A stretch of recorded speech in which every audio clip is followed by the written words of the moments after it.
The void of space trembles, as if reality itself is being folded. A shudder ripples through subspace, invisible yet violent, shaking the fabric of the galaxy like a warning. The USS Enterprise D travels at warp speed, gliding through the serene darkness, unaware of the cataclysm growing just ahead of it. A sudden surge crackles across the hull, like lightning crawling across steel. Alarms begin to sound on the bridge, the red hue of alerts cascading overhead as the ship is wrenched out of warp by an unseen force. Space tears open. A violent rift blossoms like a wound. The stars bend. Subspace screams. Enterprise sensors scramble as a massive object is hurled from the tear. Larger than any Starship escape pod. Larger than any probe ever recorded. It slams into the gravity well of a barren, gray moon orbiting a distant star. The impact shakes the crust, kicking dust into the vacuum. A crater forms instantly. Something mechanical rolls within the impact zone, sparking with electrical discharge. Picard rises from the captain's chair, steady and alert.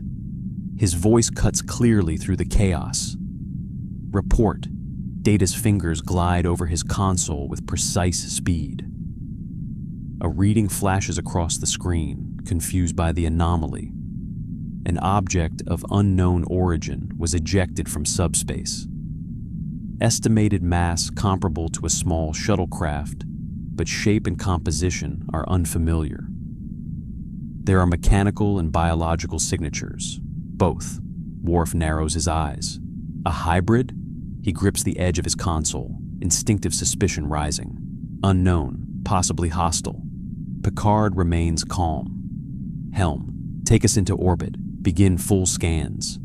If someone or something has crash-landed, we offer assistance. The Enterprise curves into orbit. Its deflector shields integrate scanning frequencies, gathering details from the crater below. Dust settles. Metal gleams through the rubble. The structure moves. A limb unfolds, massive and red. Pistons hiss as if releasing air, though they require none. Then another limb, then a torso. A head rises from the crater, blue optics glowing with fading power. The being pulls itself upright, towering well over 4 human heights even while kneeling. Metal plates shift and align, forming a distinct figure of armor, shape, and purpose. The being struggles to stand, leaking a strange glowing fluid that drips heavily into the dust like luminous blood. The Enterprise bridge watches in stunned silence. Picard speaks quietly, as though addressing a miracle. Magnify. The view zooms closer. The being's optics flicker with pain, cognition, confusion. It looks around as though assessing whether it has found safety or merely another battlefield. Data analyzes the glowing substance, unknown material, radiating harmonic frequencies similar to warp plasma, but with organic variants. It is alive. Worf's eyes narrow further. He bleeds. Machines do not bleed. Picard does not flinch. Then perhaps he is not merely a machine. Prepare an away team. The transporter pads hum, and Picard, Data, Worf, LaForge, and Beverly Crusher materialize on the moon's surface. Low-gravity dust floats around them like ancient ashes. A towering silhouette casts a shadow that reaches across them, vast and intimidating. Dr. Crusher scans the giant form. His systems mimic biological vitality. He is injured, losing too much of that substance. Before they can approach further, the massive being shifts. His hand rises, palm open, instinctively defensive. The sound his servos make echoes like thunder. His voice emerges, deep, metallic, resonant with strain. Do not approach. I must identify your intentions. Worf immediately shifts into a guarded stance, phaser ready.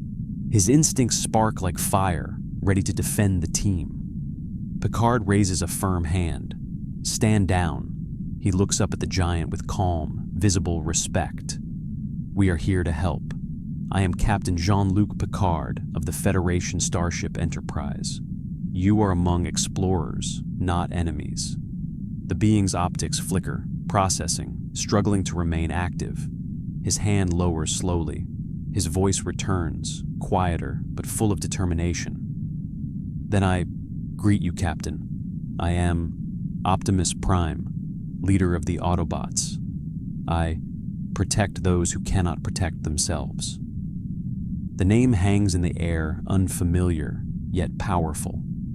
Optimus tries to straighten his enormous body, but the injury weakens him. His legs buckle. He crashes to one knee, shaking the ground. A splash of glowing fluid strikes the dust. Dr. Crusher scans again, urgency growing. He cannot survive in this state. He is losing too much of that material. We must get him medical attention. Worf looks upward at the massive figure, towering like a red and steel colossus. He is too large for the Enterprise. He will not fit inside the ship. Data confirms. His mass and height exceed the internal clearance of the hangar bay. Even cargo decks cannot accommodate him. It is equivalent to bringing aboard a shuttlecraft that stands upright. Optimus speaks with clarity, despite pain. "Do not endanger yourselves for me. I can endure. I have survived battle, flames, worlds collapsing. I will endure this." Picard shakes his head firmly. In the Federation, survival is not endured alone. We help one another. Whether you are organic, machine, or something more, you are alive, and that is enough. Optimus studies him, puzzled. He has known warriors who speak of valor, but not of charity without expectation. His optics soften. "You would risk your vessel and crew for a stranger of unknown origin?" "We would." Picard answers without hesitation. Optimus slowly lowers himself into a seated position to stabilize his systems. He cannot lean on their ship. He towers above them, too immense to approach, as if he were just another patient. Dr. Crusher begins working with tricorder medical interface linked to engineering readings. LaForge evaluates structural damage along the giant's armored plating. Then movement breaks the calm.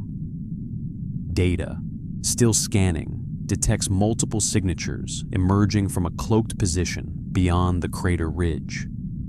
Unknown small craft entering orbit. Their power signatures suggest illicit technology. Raiders. Picard orders defensive stance.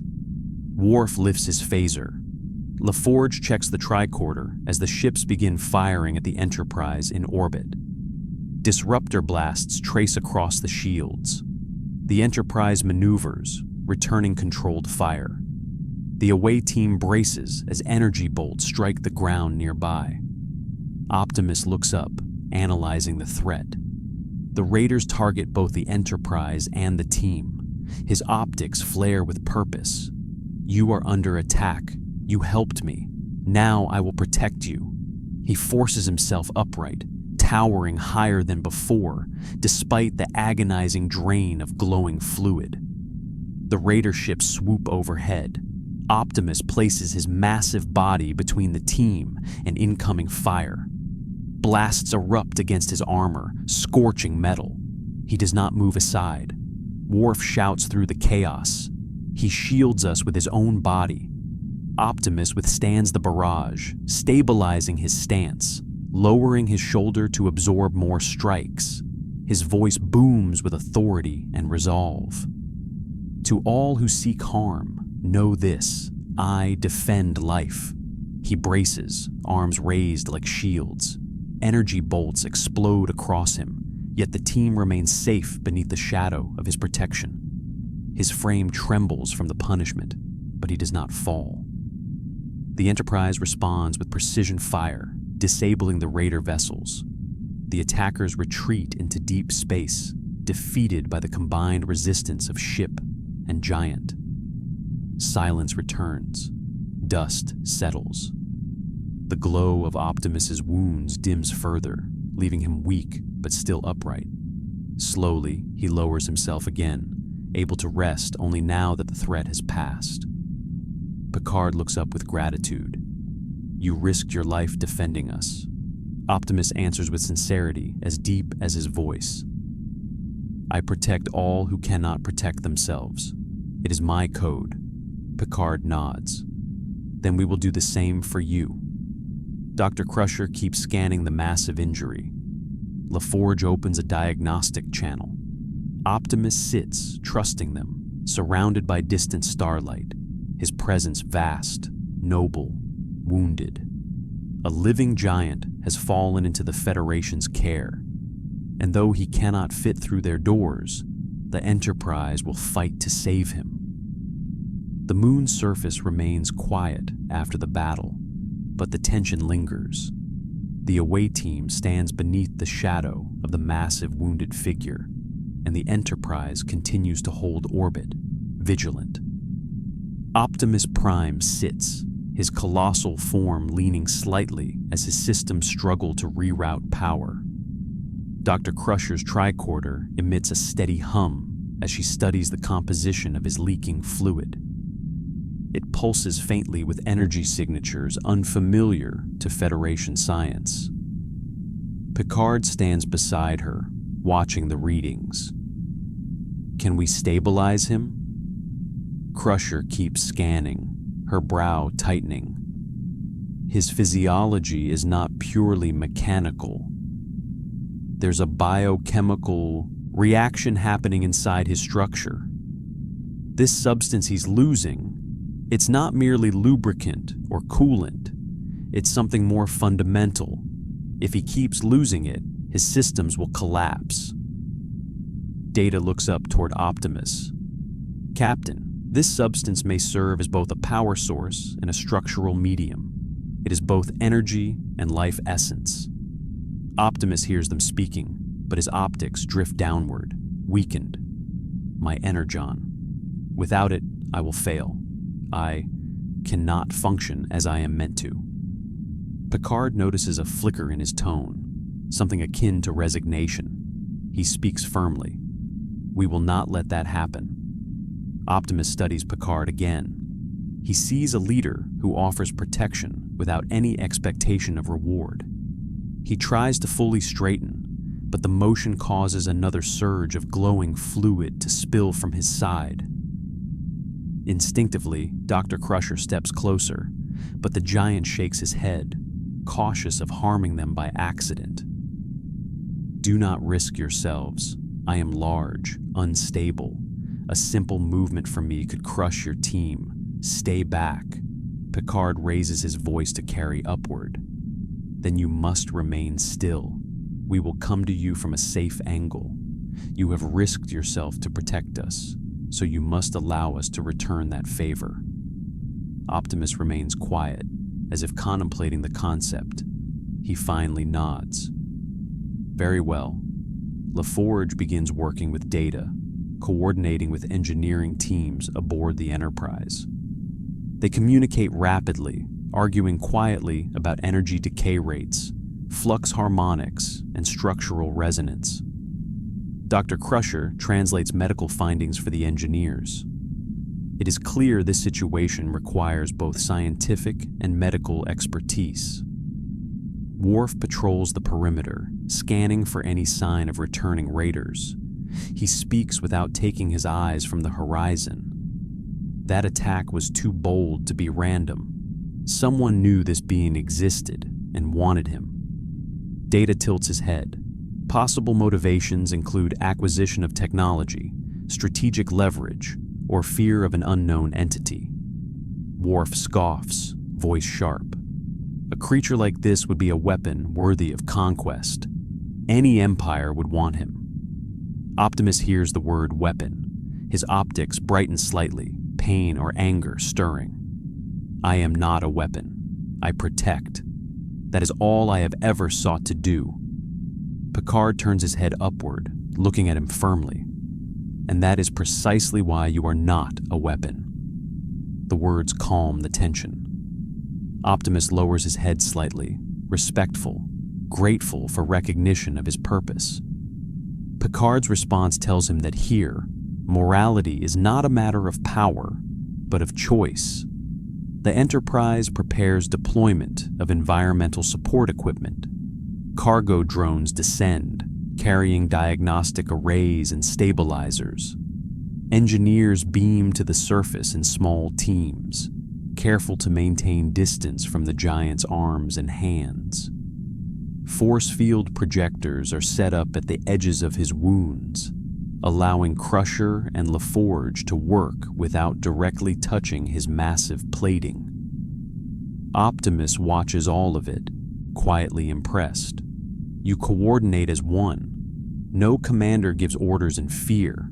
Your actions are not driven by domination. Picard glances at him.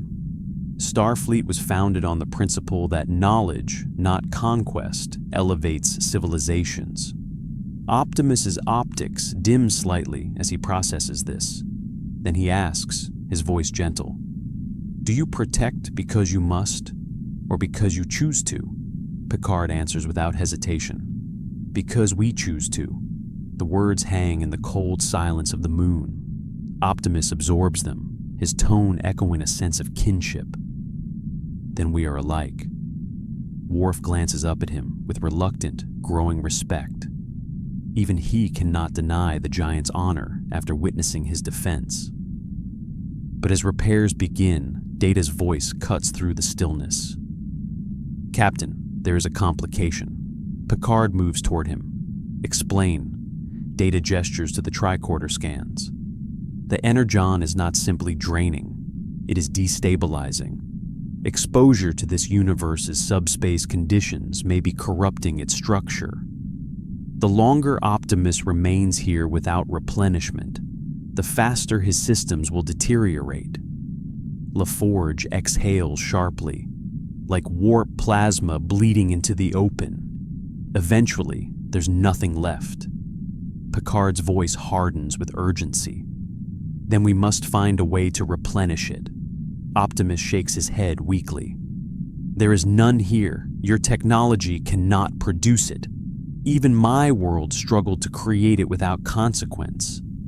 I do not wish to burden you with a mission that may destroy you." Picard's eyes sharpen. "You did not hesitate to protect us. We will not hesitate to save you." Optimus begins to protest, but Picard raises his voice with command authority. "That is not up for debate." Optimus stops. The giant's expression softens. His voice drops to a quiet rumble. "You are a leader who dares to protect strangers. That is rare." Picard steps forward, closer to him.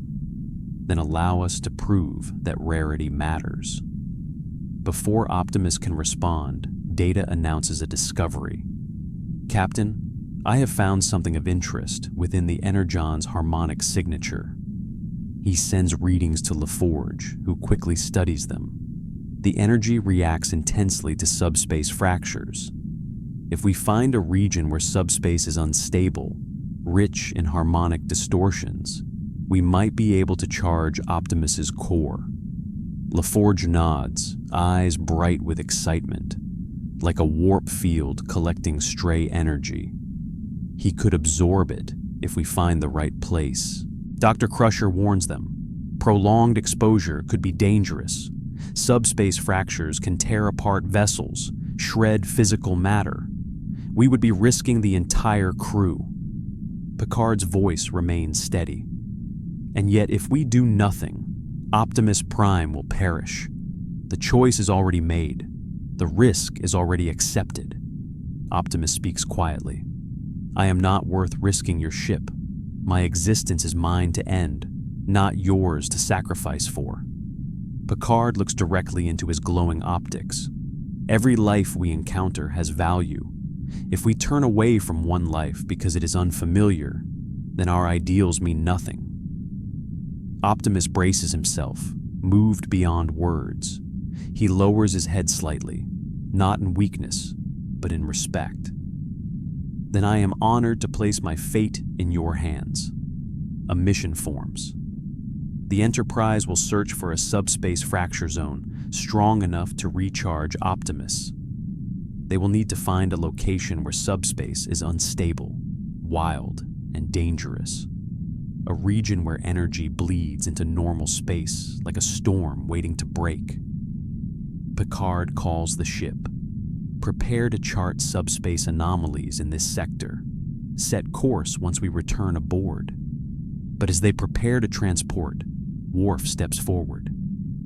Captain, if the Raiders knew of this being, then others may know as well. Someone will come. Picard nods solemnly. Then we must be ready for anyone who seeks to exploit him. Optimus remains behind, too large to transport, too injured to move. He watches the away team shimmer in blue light as they beam back aboard the Enterprise. He remains seated on the gray moon surface, alone but no longer abandoned. His optics scan the stars, unsure whether this galaxy will offer refuge or war. The Enterprise rises from the moon like a guardian leaving its post, its warp engines igniting with controlled power. Optimus Prime remains seated in the crater below, massive, wounded, and watching as the ship glides into orbit. His optics track the vessel until it becomes a silver point of light against the star field. Alone, yet not abandoned. He waits. On the bridge of the Enterprise, the crew returns to their stations. The atmosphere is tense, not from fear, but from the weight of the responsibility they have accepted. Picard sits, fingers steepled briefly before he gives a command.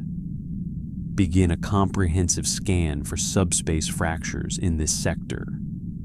We need a region of instability strong enough to energize our guest. Data's fingers move like precision instruments over his console, scanning subspace irregularities, expanding search parameters to include quantum filament clusters and warp eddy fields. LaForge, leaning forward, adds another suggestion. Try looking for regions where warp trails are unusually distorted. That kind of turbulence might create the harmonic resonance we need. Picard nods. Worf, maintain red alert. We have no idea who or what else might be searching for Optimus Prime. Worf stands over tactical, posture rigid, shields ready, weapons on standby. Any vessel approaching that moon will be met with force. Picard glances at him. We are not looking for a fight, Lieutenant. Worf doesn't break focus. Others may be.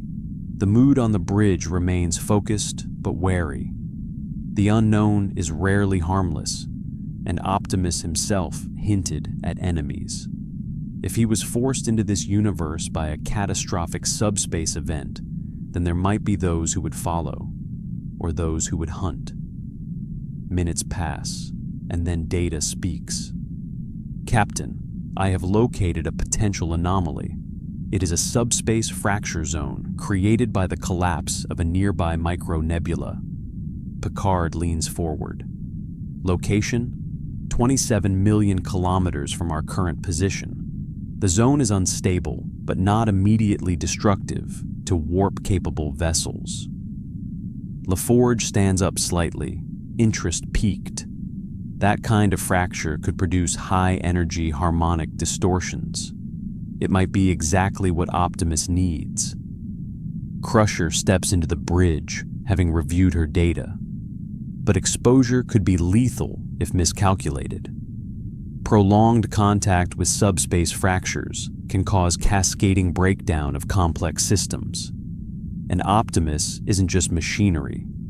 That energon is partly alive. It could damage him beyond repair. Picard nods. We'll have to proceed carefully, but we have no other option. The Enterprise alters course. Sensors focus on the anomaly. The stars distort slightly ahead of them. The nebula appears, shimmering in turbulent colors. Subspace seems to bleed through its edges like a wound leaking light. The ship draws closer, scanning constantly. Picard watches the distortion, his voice quiet. Beautiful and dangerous, Data confirms. The fracture field is radiating harmonic pulses. If Optimus is exposed within controlled parameters, he could absorb the energy. LaForge adds with a bit of hope, and maybe recharge his systems enough to stabilize that energon flow. Picard stands. Then we need to transport him here, but slowly, carefully, piece by piece. Worf looks over his console sharply. Transporting him into a warp field this unstable could scatter his structure, Crusher warns, and moving him in his weakened state could accelerate his system failure. The bridge falls into thoughtful silence. Then Data offers a solution. Captain, there is an alternative. We do not move Optimus Prime to the anomaly. We move the anomaly to Optimus Prime. The entire bridge turns to him. Picard gestures for him to continue. Data elaborates. By positioning the Enterprise between the fracture and the moon and modulating the deflector dish, we can channel a controlled subspace eddy toward the surface. It would be intense, but concentrated and manageable. It may allow Optimus to absorb the harmonic energy without direct exposure to the full fracture. LaForge's eyes brighten with the spark of engineering challenge. That would require synchronizing the ship's deflector to match Optimus's energy signature. We need his exact harmonic frequency. Picard nods. Then we ask him. The ship opens a secure communication channel to the moon. Optimus's face fills the view screen, optics slightly dimmer. He looks exhausted, but alert, willing to listen. Picard explains the plan. Optimus considers it thoughtfully, analyzing the concept with his own experience. He answers with quiet certainty. I agree, but if this fails, I may destabilize further. I do not want my collapse to endanger your crew. Picard responds with resolve. You protected us without hesitation. Allow us to do the same. Optimus bows his head slightly. Very well, Captain. I place my trust in you and your crew. Worf raises tactical shields. LaForge and Data rush to engineering to begin deflector calibration. Crusher prepares medical stasis fields as a precaution on the surface. The ship turns, slowly positioning itself between the moon and the massive nebula fracture. Turbulence ripples across the hull. The deflector dish glows with increasing energy. The bridge hums with tension. Picard remains composed, voice steady. Begin modulation. A beam of controlled subspace harmonic energy channels from the deflector dish toward the moon below. It strikes Optimus, enveloping him in shimmering blue light. His entire body vibrates with power. He clenches his fists in the crater as energy courses into him. Optimus grits through the strain. This feels like fire and lightning. Crusher monitors readings. His energon levels are stabilizing, but slowly. We must continue. LaForge reports from engineering. Everything's within limits, but if the fracture shifts, we could overload. Data warns. Probability of shift increases with every second of sustained modulation. Optimus's optics brighten, power returning to him. He looks upward through the shimmering energy. Captain, please, do not stop. I can withstand it. Picard trusts him. Continue. The energy surges. Optimus absorbs it, armor glowing. His vents release bursts of heat. His systems reboot layer by layer. His voice strengthens, echoing across the moon. I am restored. But at that moment, a proximity alarm sounds on the bridge. Worf shouts. Unknown vessel entering the system, decloaking. A massive silhouette appears near the nebula's edge. Dark, curved, predatory. Its power signatures spike as it approaches. Worf calls out the reading. Klingon ship, and not a standard class. This one is heavily modified, and it is arming weapons. Picard stands tall. They were watching. The deflector continues charging Optimus as the Klingons prepare to fire. Picard gives the order with controlled force. Maintain the beam, shields to maximum, prepare for engagement. The Enterprise refuses to abandon the giant it chose to protect. The space between the Enterprise and the Klingon vessel crackles with rising tension. The modified warship moves closer, its hull jagged with reinforced plating, disruptor cannons charging.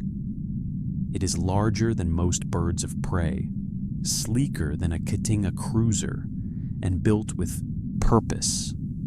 A purpose that draws it now toward a moon with a wounded Titan resting upon it. On the bridge, the light from the nebula fracture reflects across the crew, bathing them in flickering blue hues. Picard stands with his hands clasped behind his back, voice firm. Worf, open a channel.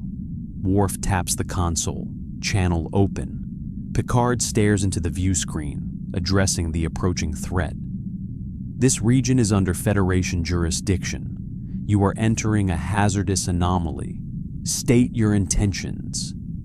The Klingon vessel responds with a growling voice, the transmission flickering as though the speakers themselves resent peace. This is Captain Korvac of the Vetorak. We have tracked a prize of glorious power. The giant you protect belongs to the Empire. Worf's jaw tightens. A trophy hunt.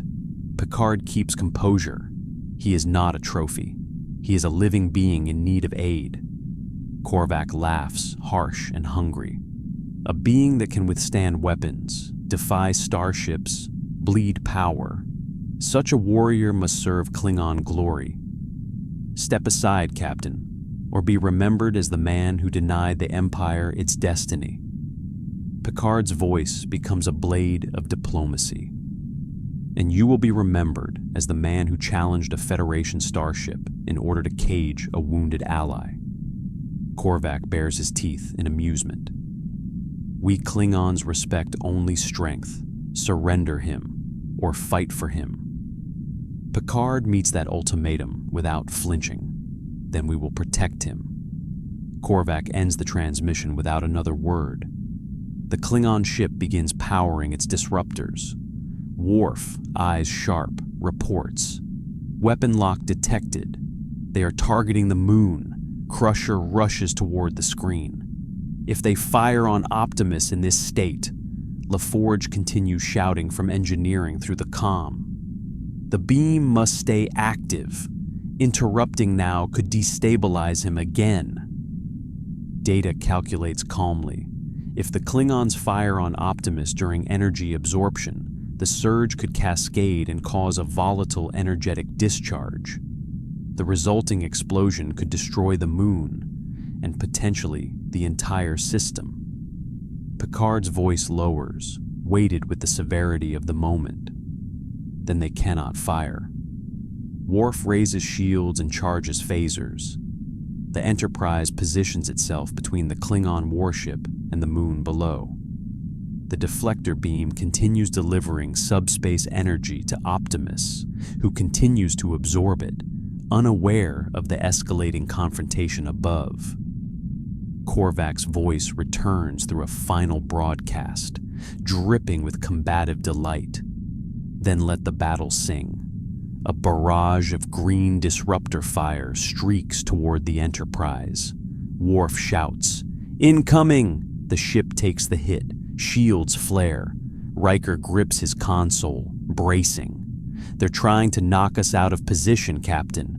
If we shift even a few degrees, the beam will break." Picard barks a command. "Hold position. Return fire. Minimal force. Disable. Do not escalate." Phasers lance from the Enterprise, striking the Klingon vessel's flank. The hit is precise, controlled. It does not destroy. It warns. Korvac roars through the comm. "You insult us with restraint. Fight with honor," Worf mutters under his breath. "They want a glorious slaughter. They expect us to give them one." Picard's voice cuts through the chaos. "We do not fight to prove honor. We fight to protect life." Down on the moon, Optimus senses the energy change. His optics brighten fully. His massive frame pulses with new power. He finally stands again, towering, stabilized, energized. The giant looks up. He sees phaser fire streaking across the sky. Explosions reflect off the nebula's glow like war drums in the heavens. Optimus's voice rumbles across the moon.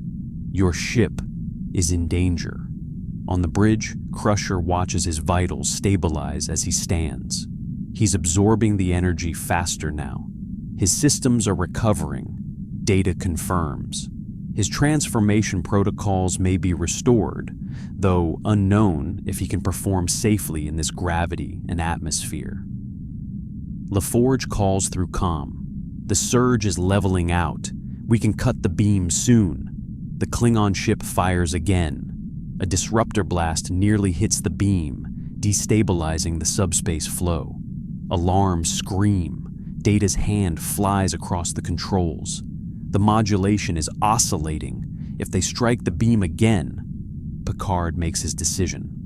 "Helm, prepare evasive maneuvers while maintaining our deflector line of fire." Riker's voice cuts in. "Captain, that's nearly impossible." Picard stands firm. Nearly is not never. The Enterprise dodges just enough to avoid a direct hit while keeping the beam fixed. A delicate dance against death.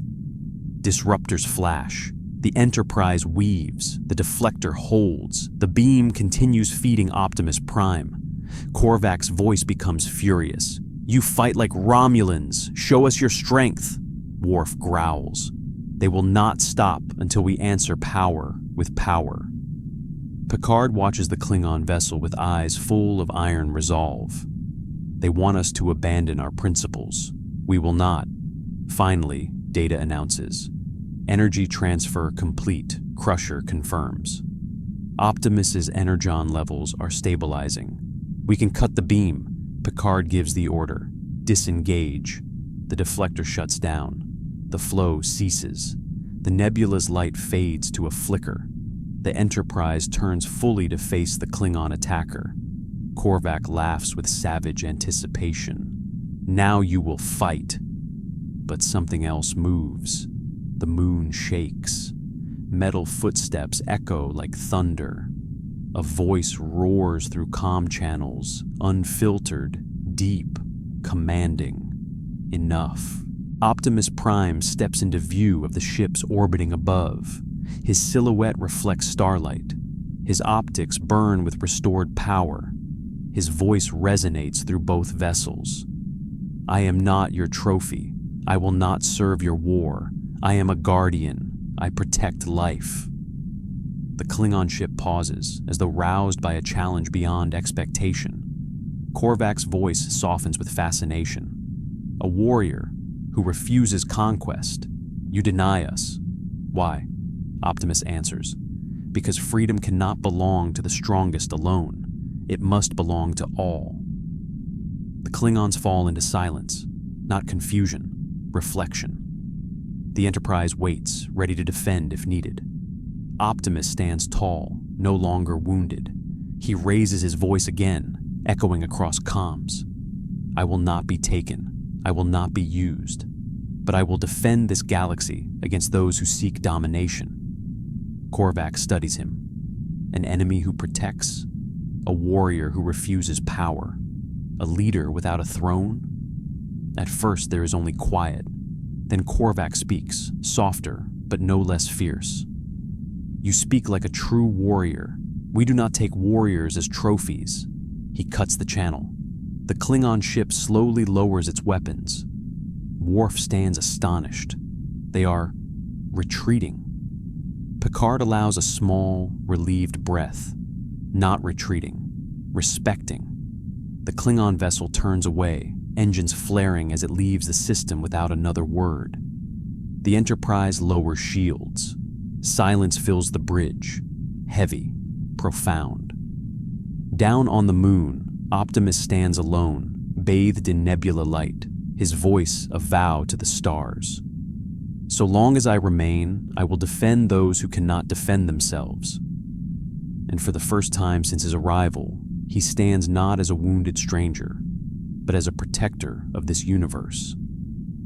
The nebula's glow fades into calm amber dust as the Klingon vessel departs, leaving only silence and the slow pulse of distant stars.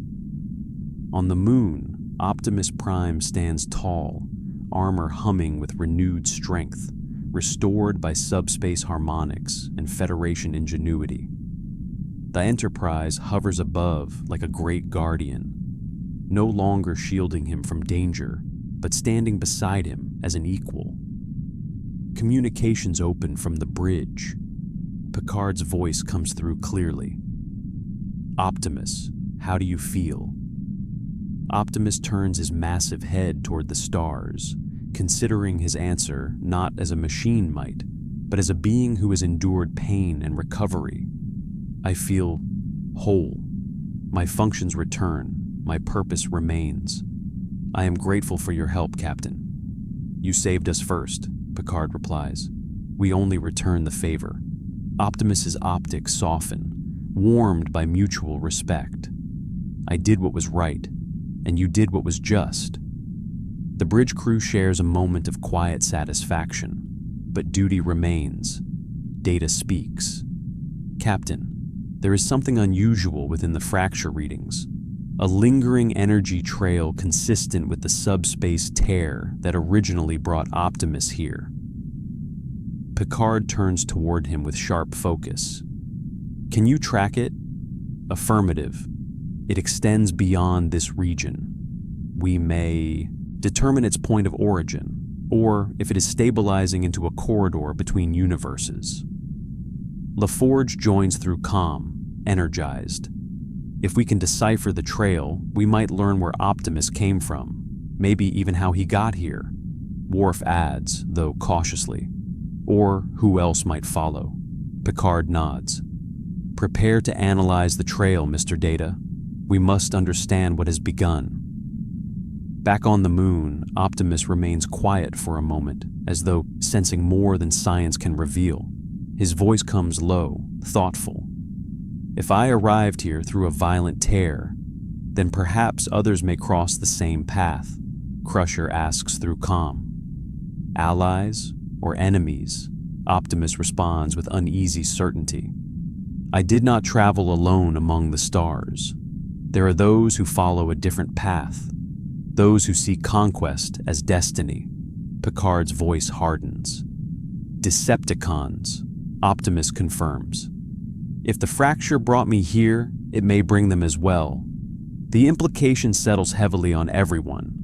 The Klingons were a threat, yes, but the Decepticons, driven by ruthless ambition and war, could reshape this universe into a battlefield far beyond Federation experience." Worf grips his console, eager but wary. "Let them come. We will be ready." Optimus looks up, his tone noble yet somber. "You must understand. Decepticons do not seek battle for honor. They seek obedience. They would conquer worlds, not challenge them. If they arrive here, this galaxy will face war unlike any it has known." Picard responds quietly. "Then we must ensure it never comes to that." The Enterprise crew begins preparations. On the moon, teams gather portable support modules and diagnostics to leave with Optimus in case he remains planet-bound. His size still prevents him from boarding the ship. He stands beside the equipment like a titan beside toolboxes.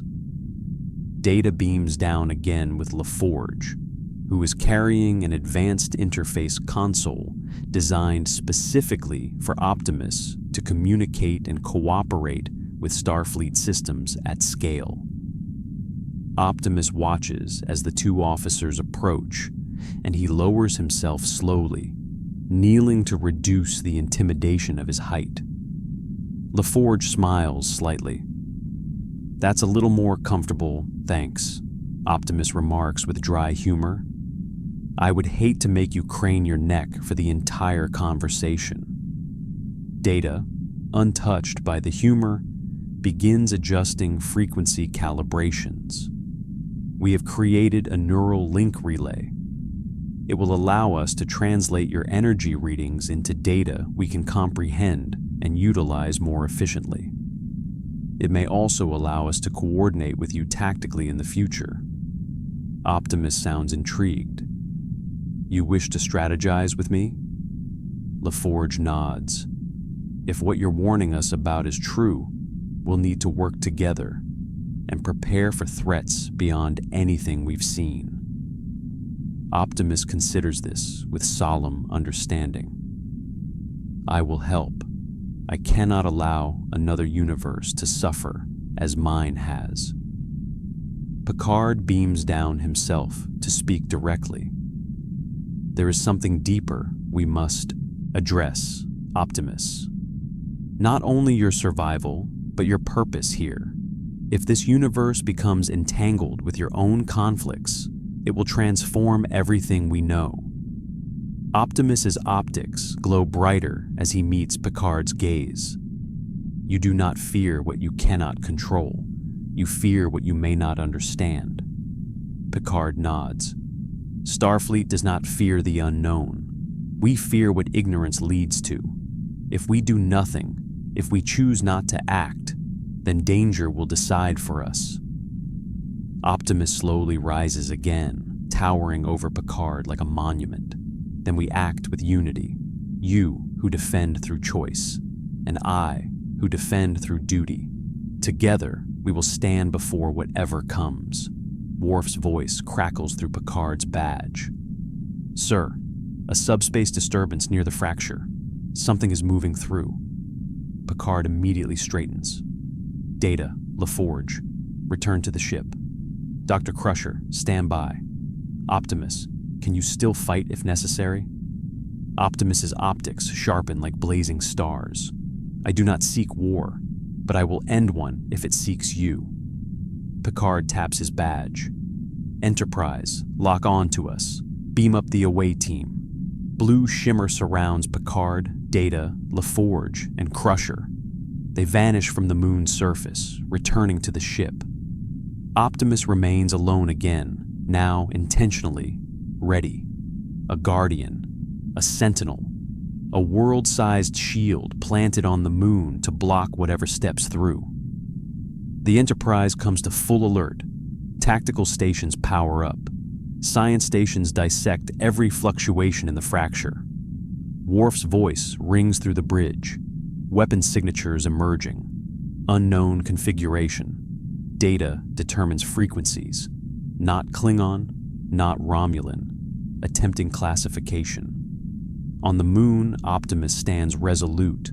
The surface trembles as energy flickers across the nebula's wound, as though reality is breathing. The rift pulses like a heartbeat. Optimus Prime tightens his stance, massive metal feet crushing rock beneath him. His voice echoes softly, as though speaking to himself, to memory, to destiny.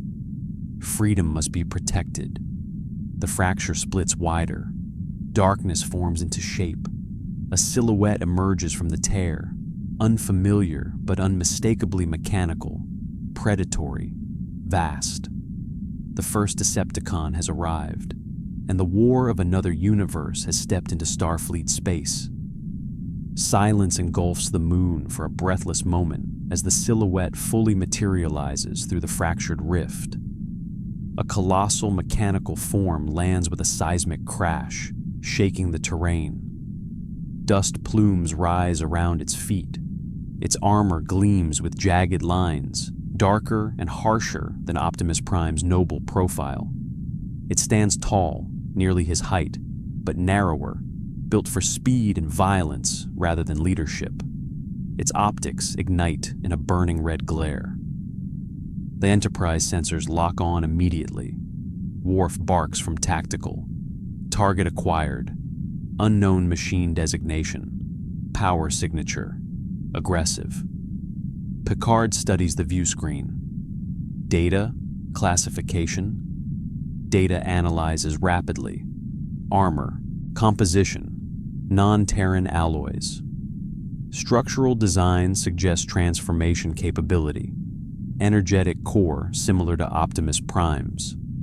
Hostility probability, 93%.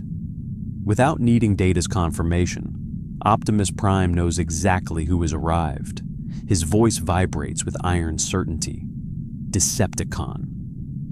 The newcomer steps forward, metal groaning, one hand forming a blade-like appendage. Its voice cuts through subspace like serrated steel. "Identify yourself," Optimus answers, his tone unwavering. "I am Optimus Prime, leader of the Autobots, and you are among enemies." The Decepticon's optics flare brighter. "Correction, I am among prey." Worf grips the tactical console harder. "Permission to fire, Captain." Picard raises a hand. "Not yet." On the moon, the Decepticon's stance shifts, shoulders widening, plates locking into battle posture. "You protect organics now? How pathetic. They are inferior constructs, resources to be harvested." Optimus's voice becomes a low rumble. "You will not harm them." The Decepticon laughs, a sound devoid of empathy. "I do not require your permission. My orders are clear. Secure the anomaly. Eliminate resistance. Harvest this universe's raw materials." Optimus steps forward. "You speak of tyranny, of conquest without purpose." "Conquest is purpose," the Decepticon replies. "The Enterprise monitors the confrontation," LaForge whispers under his breath. "That thing could level a starbase if it wanted to." Data continues analyzing. "Captain, its identified energy output is unstable. It appears to have been forcibly pulled through the fracture. It may not be alone." Picard immediately understands the implication. The rift is not closing. It is opening. He looks at Worf. "Maintain a weapons lock. Do not engage unless fired upon." On the moon, the Decepticon raises an arm, subspace capacitors humming, gathering destructive energy. Optimus shifts, his voice booms like thunder. "Do not force my hand," the Decepticon sneers. "You still cling to mercy, that is why you lose." And in a single motion, the Decepticon fires. A beam of raw energy tears toward Optimus like a meteor streak. Optimus reacts with instant speed, slamming a massive arm into the blast path. The impact explodes across his armor, sending him skidding backwards, ground cracking beneath him. The Enterprise shudders at the sheer force detected, alarms chiming. Picard snaps. "Worf, now! Fire!" The Enterprise unleashes controlled phaser bursts, calibrated for maximum force without escalating beyond what is necessary.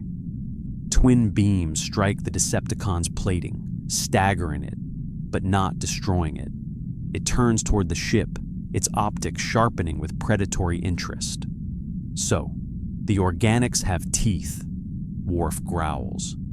"We must intensify the attack," Picard orders sharply. "Hold. We cannot risk a full bombardment near the fracture." "Data?" Data's voice cuts through the tension. "Captain, the Decepticon appears to be adapting to our weapon frequencies. Continued fire will quickly become ineffective." Optimus rises again, armor scorched but spirit unbroken. His voice roars through communicator channels. "Do not focus your fire on him. I will hold him." Picard responds immediately. "We will support you as we can." LaForge, prepare harmonic boosts to Optimus's armor through the deflector grid. LaForge races to engineering. "It won't be easy, Captain, but I'll try to turn the whole ship into a giant reinforcement array." Back on the moon, the Decepticon charges, metal roaring like engines of war. Optimus intercepts, two Titans meeting in a collision of steel that rattles the very rock beneath them. Each blow is like a thunderclap. Optimus blocks a strike meant to cleave the moon itself. His voice strains as he braces the impact. "This universe will not fall to you. Fool," the Decepticon growls. "Every universe falls. The strong take, the weak break." Optimus answers with a strike of his own, forcing the attacker back. Strength means nothing if it serves only destruction. The Decepticon hisses. It serves supremacy. The two lock together in raw force, metal grinding, sparks flying. The Enterprise amplifies structural reinforcement through Optimus's armor, shimmering faintly across his plating. LaForge shouts from engineering, "It's working! Keep him holding the line!" Optimus feels the surge, armor hardening, energy pulsing through him. He channels it, pushing against the Decepticon dwarfing the moon's surface with their power. The Decepticon suddenly shifts tactics, transforming mid-combat. Plates twist, limbs retract, components shift violently. In seconds, it becomes a monstrous jet form, engines pulsing with alien propulsion. It launches into the sky, breaking off engagement, circling like a predator preparing a dive. Worf tracks it. It is charging weapons again, seeking a new angle of attack. Data analyzes rapidly. Target assessment shows it aims for Enterprise systems directly. On the moon, Optimus looks skyward. He prepares, stance firm. His voice transmits to the bridge with fierce urgency. Do not let it breach your defenses. It will learn. It will adapt.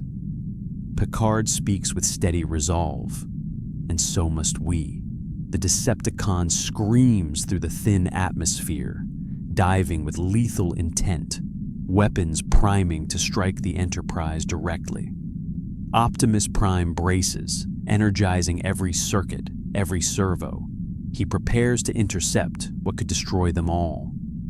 A second signal flares through the fracture. The Enterprise alarms explode. Data's voice tightens. "Captain, another presence is emerging, larger than the first." Picard rises from his chair, eyes widening.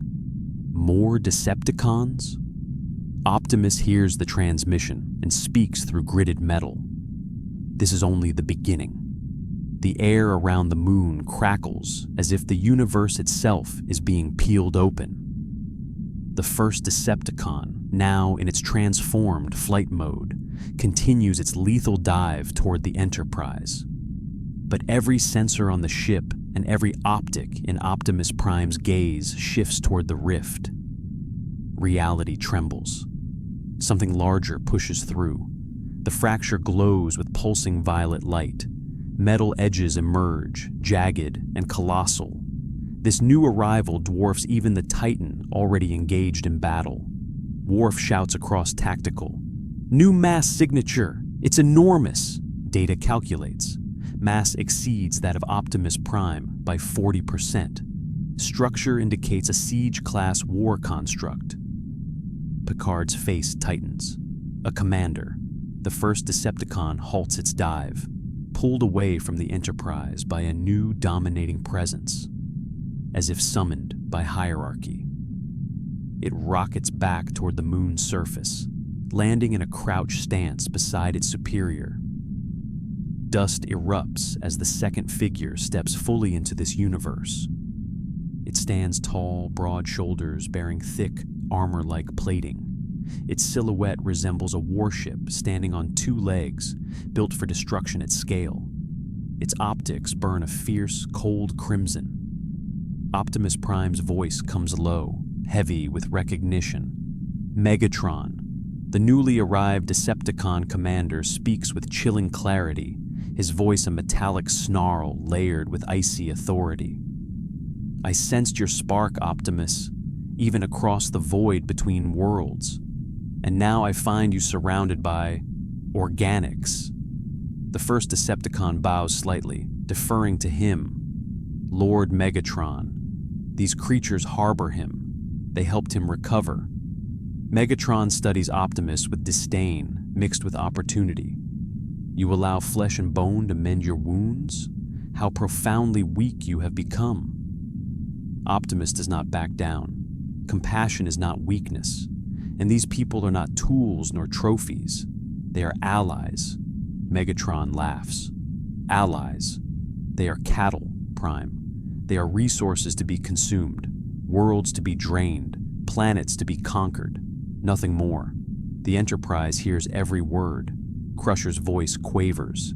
He sees us as livestock, Worf mutters, nearly growling. Let him try to harvest a Klingon. Picard remains firmly still, staring into the face of a warlord from another universe. His voice becomes ice. We will not be used. Megatron responds without even looking at him. You will not be used. You will be taken. Optimus steps forward, defying power with principle. You will not enslave this universe. Megatron's optics narrow, and you will not stop me. The two titans face one another, the moon cracking beneath their feet from the pressure of their presence.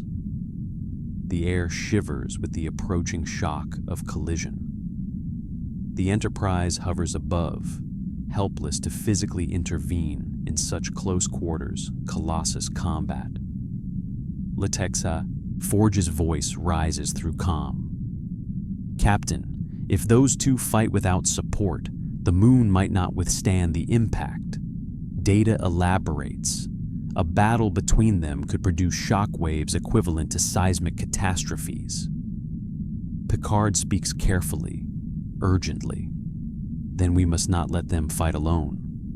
Worf tenses. Captain, we cannot beam down. We would be crushed under... Picard interrupts. Not to stand beside them, to enable him. We reinforce Optimus Prime, just as we did before. He cannot defeat Megatron in his current state without support, Crusher adds quickly. If we amplify his power or fortify his systems from orbit, we give him a fighting chance without entering the battlefield directly. LaForge, more energized than afraid, shouts through engineering comm. I can reconfigure the deflector grid to feed him a harmonic reinforcement field, like the last one, only this time tuned for combat. Picard makes the call instantly. Do it. On the moon, Optimus stands unflinching, staring into the face of his nemesis. Megatron tilts his head slightly, amused at the delay. You hesitate. You fear me, Optimus replies calmly. I fear only the consequences of letting you go unchecked. Megatron grins. Consequences are all that matter, and I will bring them to this universe. The Enterprise's deflector dish glows again, but this time with a deeper, more resonant frequency. Optimus hears the hum, feels the pulsing harmonics flowing toward him. LaForge's voice reaches him through the comm. Optimus, stand by. We're about to boost your armor. Don't resist the resonance. Optimus nods slightly, preparing himself. Megatron notices the glow around Optimus's plating. The commander snarls. You hide behind organics and their toys now? Optimus answers firmly. I stand with those who would protect others, because freedom must be defended, always. Megatron charges. The Earth shakes. Optimus surges with the deflector's powered reinforcement. Metal slams into metal. The universe seems to ring. The two forces collide again and again, with every strike echoing like the birth of a star. Optimus blocks, counters, channels the reinforced energy into massive blows. Megatron grabs him, slamming him into the ground, but Optimus rises again, empowered, unyielding. The Enterprise supports every motion, boosting harmonic surges through Prime's frame at precise moments. Data coordinates shield modulation, syncing it to Optimus's movement patterns. Crusher monitors stress loads on his core, advising when to stagger the power flow. Worf stands ready to fire suppressive blasts to force openings if needed. LaForge calculates every surge, riding the edge of catastrophic overload. This is not machine versus machine. This is alliance versus tyranny. Megatron snarls as Optimus knocks him back a full step. He adjusts tactics instantly, recognizing Prime is no longer weakened. So the insects have made you whole again. Very well. I will tear you apart, piece by piece, before their eyes. Optimus braces. You will try. Megatron lunges again, faster than before. The two clash in a roar of sparks and thunder, and then, without warning, the fracture pulses again. Data reacts instantly. Another signal. Something else is trying to cross through. Crusher looks horrified. More Decepticons? Picard speaks grimly. Or worse. Optimus senses the distortion, even mid-battle. He calls out through the comm. Captain, do not let the fracture widen. Seal it if you can. Megatron hears, and his smile becomes something monstrous. Yes, seal the gate, shut down the path, trap him here, with me. Worf's hand hovers over tactical. Captain, if something larger comes through, Picard gives a single command. Find a way to close the fracture. And if closing it means cutting Optimus off forever, then there will be no going back. The fracture pulses harder, as though reality itself is being forced open by something clawing at its edges. Lightning-like lashes of subspace energy streak across the nebula, rattling sensors on the Enterprise and resonating through Optimus Prime's very frame. Megatron laughs through the chaos, his voice a metallic storm. You see, Optimus? The universe itself bows before power. It opens, and we take. Optimus shoves him back, armor blazing with deflector-enhanced energy. You take nothing. You only destroy. Megatron retaliates with a brutal strike that cracks moon rock and splits the ground beneath them.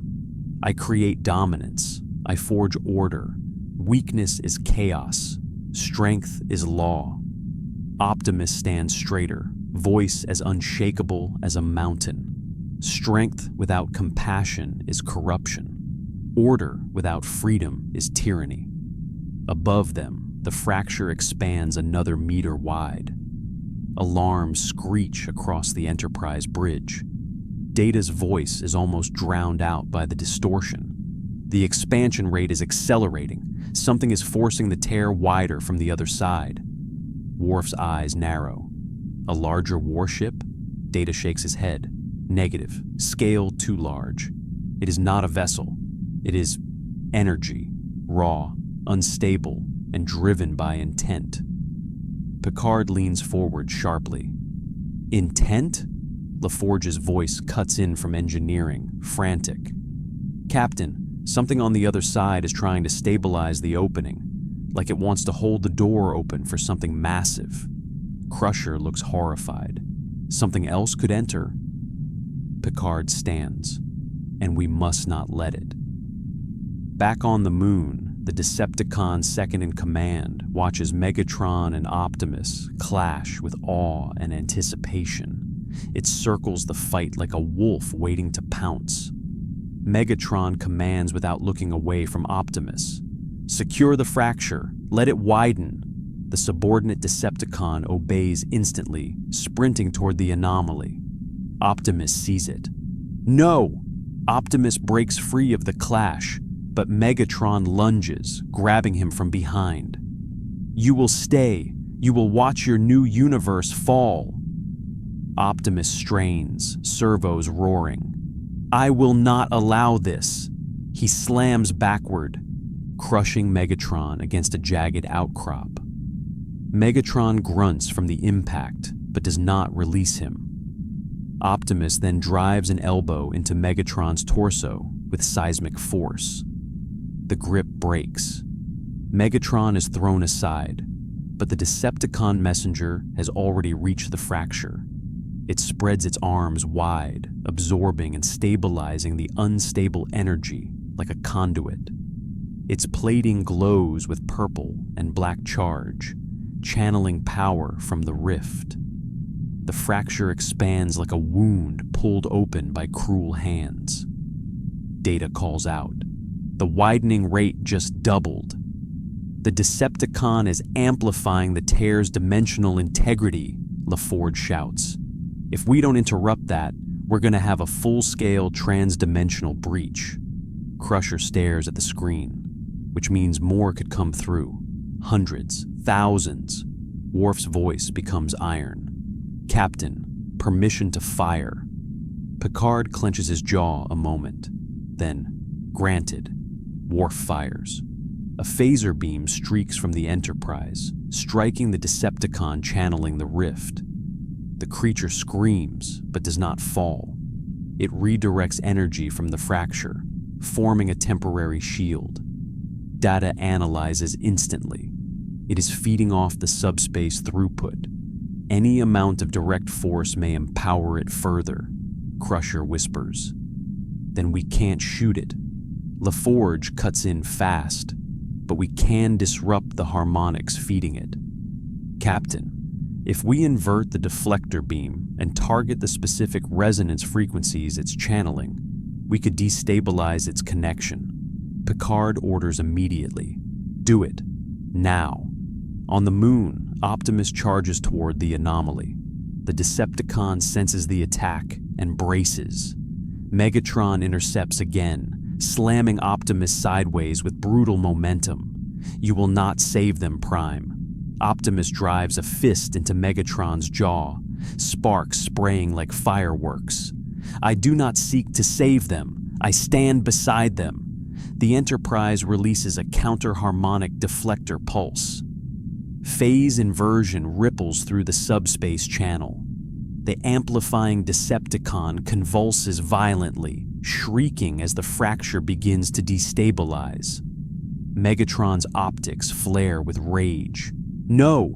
He turns from battle, ready to sprint toward the faltering rift. Optimus lunges, grabbing him by the arm. You will not enslave another world, Megatron snarls. Then I will destroy it. He wrenches his arm free and thrusts a shock blast into the crater ground. The moon trembles violently. Plates grind beneath Optimus's feet.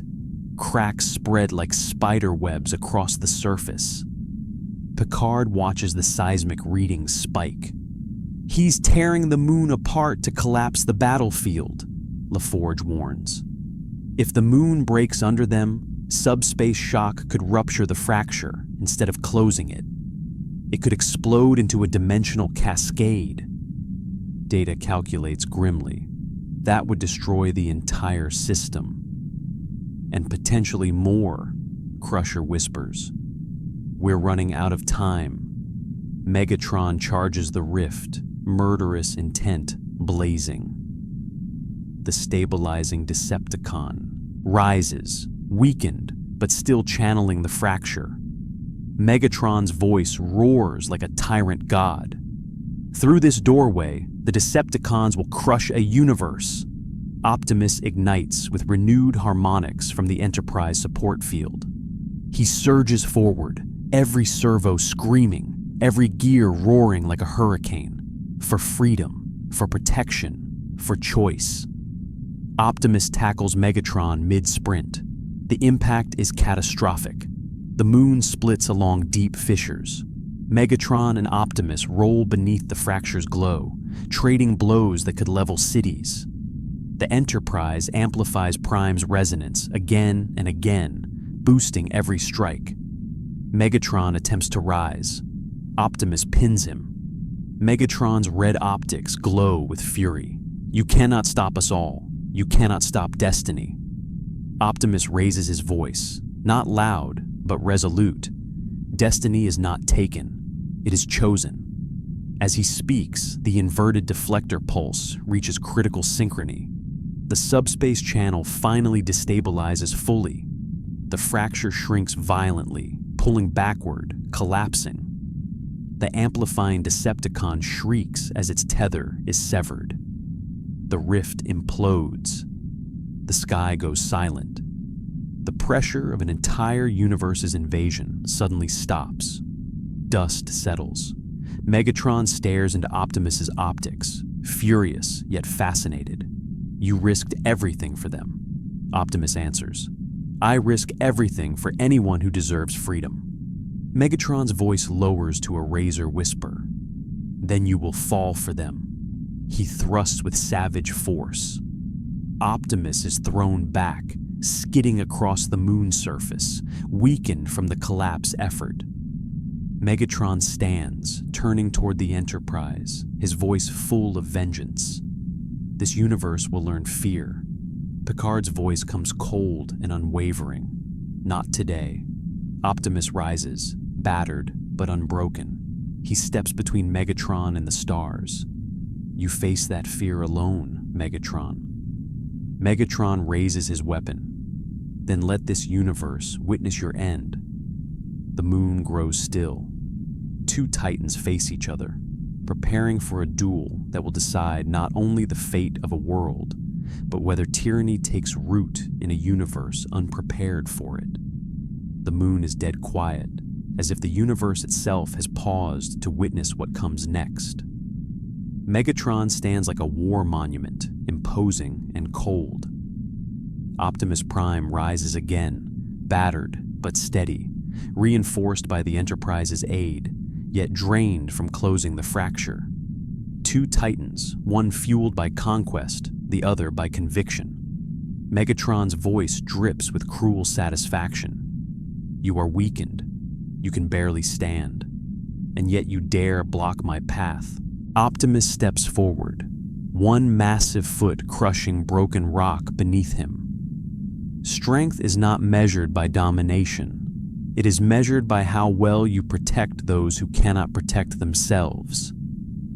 Megatron's optics blaze. You mistake protection for power. It is nothing but a tool of the elite. Leadership is the right to control, to take, to rule. There is no right to rule the innocent, Optimus answers. Above them, the Enterprise hovers in full battle readiness. Worf tracks Megatron with unwavering focus. One shot in the wrong moment could ignite the entire moon. Tactical fires must be precise, surgical. Picard watches every movement from his chair, knowing they cannot interfere recklessly. If they intervene incorrectly, they could doom both Titans. They must act only to enhance Optimus, never to replace his fight. Crusher monitors readings. His energon levels are dropping again. He's pushing past safe tolerances. LaForge counters. Then we boost him again. Let him fight with everything he has. Data calculates harmonics and timing, without risking core destabilization. One misalign, and we overload his spark. The Enterprise waits for the exact moment to support Optimus's stand. Megatron advances. Enough speeches. "I will show this universe how strength is forged." Optimus braces. "Then show them honor." Megatron lunges, and the ground trembles with the force of the impact. The clash erupts, metal striking metal in thunderous cadence. Optimus blocks a downward strike, then twists, channeling the deflector harmonics transmitted from the Enterprise. He counters, landing a crushing blow to Megatron's torso. Megatron staggers but laughs. "You use alien energy now? How fitting. You rely on them to survive." Optimus responds with clarity. "I do not rely on them. I stand with them." Megatron snarls. "Then you stand to fall with them." He sweeps Optimus's leg, forcing him to hit one knee.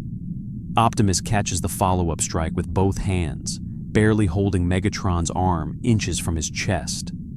Up on the bridge, Worf grits his teeth. He is losing ground. Picard watches closely. Not losing, enduring. Data analyzes quickly. Prime is stalling, for timing, Crusher suddenly understands. He's waiting. He knows when we should boost him. LaForge's voice lights up. He's synced to our modulation rhythms. When he signals, he slams mechatronic fists together. Boost incoming. Below, Optimus twists his head slightly, just enough for his voice to reach the Enterprise. Now, LaForge yells, "Boost the dish. All power to combat frequency." The deflector surges, sending harmonic reinforcements timed precisely with Optimus's bracing posture. His armor glows with an intense, crackling energy field. He channels it into a counterstrike. Optimus roars. For those who choose freedom. His fist slams into Megatron's chest like a comet, throwing him backward across the moon's surface. Megatron crashes through a ridge of fractured stone, sending debris into space. The other Decepticon watches in disbelief. Megatron rises, damaged but unbroken. His voice is low and venomous. "You think this universe will make you strong? It will make you weak. It will poison you with morals and mercy." Optimus stands taller, despite his weakening energon flow. Morality is not poison, it is purpose. Megatron's optics narrow. Then your purpose will be carved into scrap. He transforms in a blur of shifting plates, becoming a siege cannon platform, heavy artillery forming from his frame. The cannon charges with purple subspace energy, more destructive than any conventional weapon in either universe. It takes aim, not at Optimus, but at the Enterprise. Crusher gasps. He's targeting the ship. Worf tightens his stance. "Captain, permission to fire full spread." Picard cuts him off. "Wait, if we fire now, we may kill Optimus in the blast wave." Megatron's cannon roars with building power. Organic life. You have no place on a battlefield of Titans. Optimus sees where the shot is aimed. He throws himself forward, sprinting faster than anything that large should be able to sprint. Plates grind, actuators roar, cracked feet dig into unstable crust. He launches himself between Megatron and the Enterprise, shielding them with his own massive frame. Megatron fires, the blast connects. The explosion lights the atmosphere, detonating across Optimus's entire body. His armor melts at the edges, circuits flare, massive dents cave his plating inward. He crashes into the moon's surface, carving a crater with his impact. On the bridge, Crusher screams. His vitals. Data interrupts. His core is still active. He lives. Worf's hands shake with restrained fury. "Let me fire. Let me finish that monster." Picard raises a calm, stern hand. Not yet. Optimus is still fighting. Smoke clears on the moon. Optimus pushes himself up, trembling, half shielding his chest, where molten metal drips slowly, cooling as he rises. His voice is ragged, but burning with resolve. "I will not let you harm them." Megatron reverts to robot form, stepping forward. "Then you will die their martyr." Optimus straightens. "No, I will live their ally." Megatron sneers.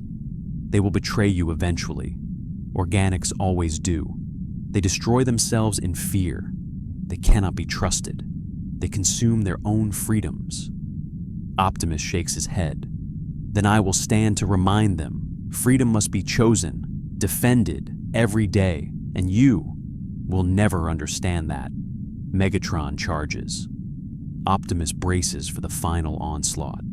The Enterprise locks onto Optimus with a final synchronization pulse, one last reinforcement. LaForge shouts through comm. "This will drain us down to minimum shielding.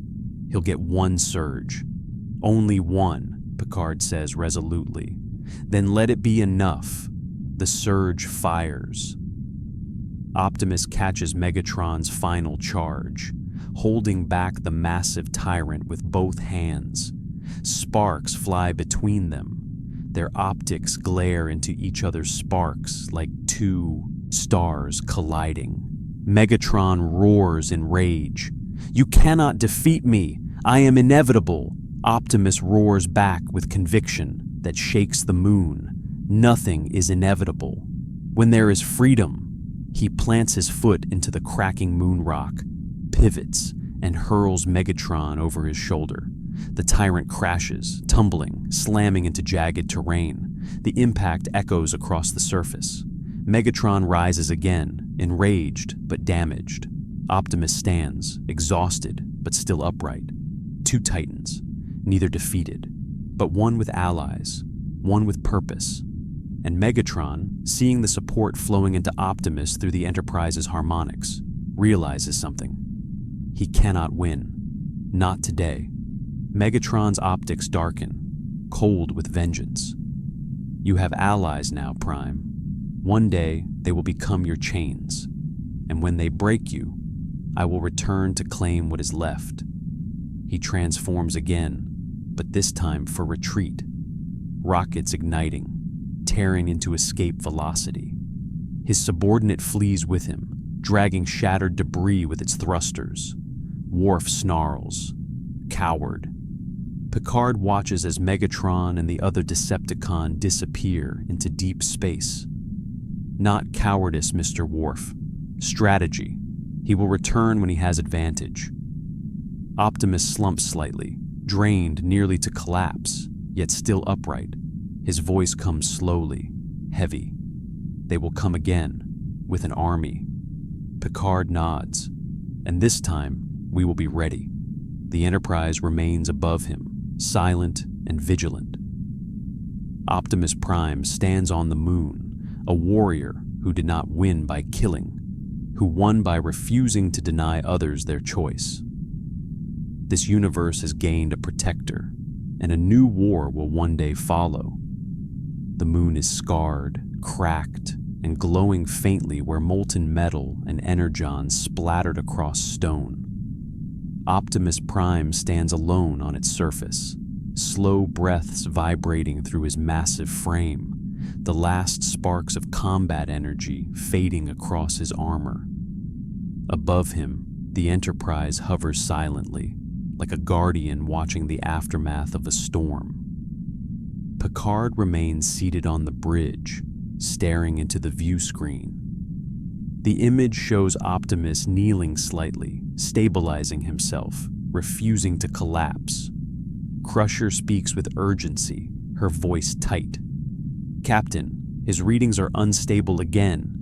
Energon depletion paired with systemic stress shock. If we don't intervene, his systems may shut down," Data adds. His deterioration is not as severe as before, but heavy strain has significantly lowered his reserves. He requires stabilization. LaForge's voice chimes through comm, exhausted but determined. "We can tune the deflector again, but not at combat frequency. We'd need to switch to restoration mode. Lower amplitude, higher harmonic consistency. It'll be gentler, less power gain, but safe for him." Picard nods once. "Do it, and prepare to leave automated support on the moon. He cannot be left unprotected." Worf steps forward at tactical, eyebrow furrowed.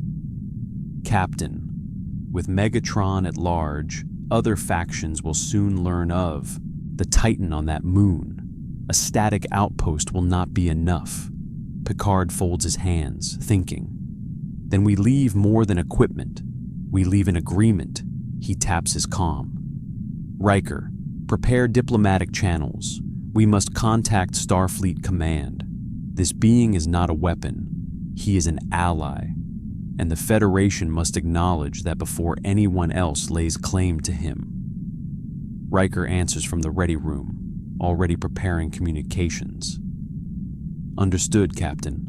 And if Command disagrees?" Picard does not hesitate. "Then they will hear my disagreement." Worf half smiles, impressed. "The fight may have been on the moon, but the war will be political. Diplomacy can be bloodier than battle in its own way." On the surface, Optimus steadies himself. The Enterprise lowers a gentle restoration beam, shimmering like soft starlight instead of thunder. It eases over his damaged plating, stabilizing circuits, slowing energon loss. Optimus looks up at the ship. His voice is tired, yet still unwavering. You continue to help me, even at cost to yourselves. Why? Picard answers through calm, steady, and warm. Allies protect one another. You defended our lives without knowing who we were. Starfleet repays that trust. Optimus processes this, almost meditatively. In my world, trust is earned through survival, through standing together against impossible odds. Here, trust is given before the battle, Picard responds. That is how peace is built, not after fighting, but before it begins. Optimus's optics soften. Then perhaps I can learn to build peace, not only defend it. Crusher speaks gently. We'll help you do that, but you'll need a stable energon supply, and we have no way to produce it yet. Optimus nods slowly. I know, energon cannot be replicated, not without catastrophic volatility. It must be refined, harnessed, or discovered. Data interjects through comm. There are potential raw equivalent signatures we detected earlier within the nebula distortions. Unique harmonic crystals that may simulate the conditions necessary to stabilize energon production. LaForge confirms. Not to produce it, but to power devices that stabilize its synthesis. Like training wheels for the universe. Optimus stands taller. Then we must find these crystals. If we do, I may not only survive, I may help you defend this galaxy. Picard turns toward Worf. Long-range scans. Begin tracking Decepticon vessel signatures. If Megatron returns, we cannot let him arrive unchallenged. Worf's eyes sharpen. Already in progress, Captain. We will not be caught unprepared. Data continues to monitor Optimus's vitals. The restoration field is stabilizing him, but he remains vulnerable to attack. The Federation must formalize protection protocols. Without political recognition, he could legally be claimed as salvage under certain interstellar laws. Crusher shakes her head. Salvage? For a sentient being? Picard's jaw sets with iron certainty. Not in our Federation. He looks at the view, screen, at the giant kneeling figure being bathed in gentle light. Then Picard speaks, not as a captain issuing orders, but as a man making a vow. Optimus Prime, you will not be treated as property. You are not a weapon. You are not salvage. You are a protector, and we stand with you. The comm channel quiets for a heartbeat. Then Optimus speaks, the words carrying the solemnity of an oath. Then I stand with the Federation. If battle comes, I will fight beside you. And if peace is possible, I will defend it with you. Picard smiles, small but genuine. Then let us build that peace now. The Enterprise adjusts position, preparing to leave support units behind. Automated defense drones deploy to monitor the moon. A harmonic generator anchors near Optimus, sustaining his stabilizing energy field. He watches all of it, silent and thoughtful. He stands not like a machine waiting orders, but like a sentinel who has chosen his post. And then something unexpected happens. Optimus lowers one knee again, not from weakness, but from intention. He bows his head, just slightly, toward the Enterprise, toward Starfleet, toward something he has not bowed to in a long time. Respect freely given, not demanded. Crusher sees the gesture and whispers softly, "He trusts us." Worf watches, impressed in his own stoic way. A warrior's respect. Data logs it without emotion, but with recognition. Gesture identified as symbolic submission of mutual alliance, equivalent to treaty posture. Riker's voice returns over comm. Starfleet Command is responding. They want a briefing. They're skeptical, but curious. Picard straightens his uniform. Then we will show them the truth. We have met a protector, and in return, we must be worthy of his alliance. On the moon, Optimus slowly rises again. He looks toward the stars where Megatron vanished, then back toward the Enterprise. His voice is calm but resolute. There will be war, whether we seek it or not. Picard answers. Then we prepare for peace so that war does not define us. Optimus nods, and together we stand. The Enterprise begins its return to the Federation.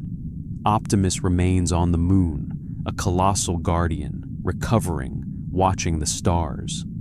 A Titan has joined the Federation story, and soon the Federation will discover what it means to stand beside one. The Enterprise travels through warp, streaks of starlight stretching across the view screen as its engines hum steadily.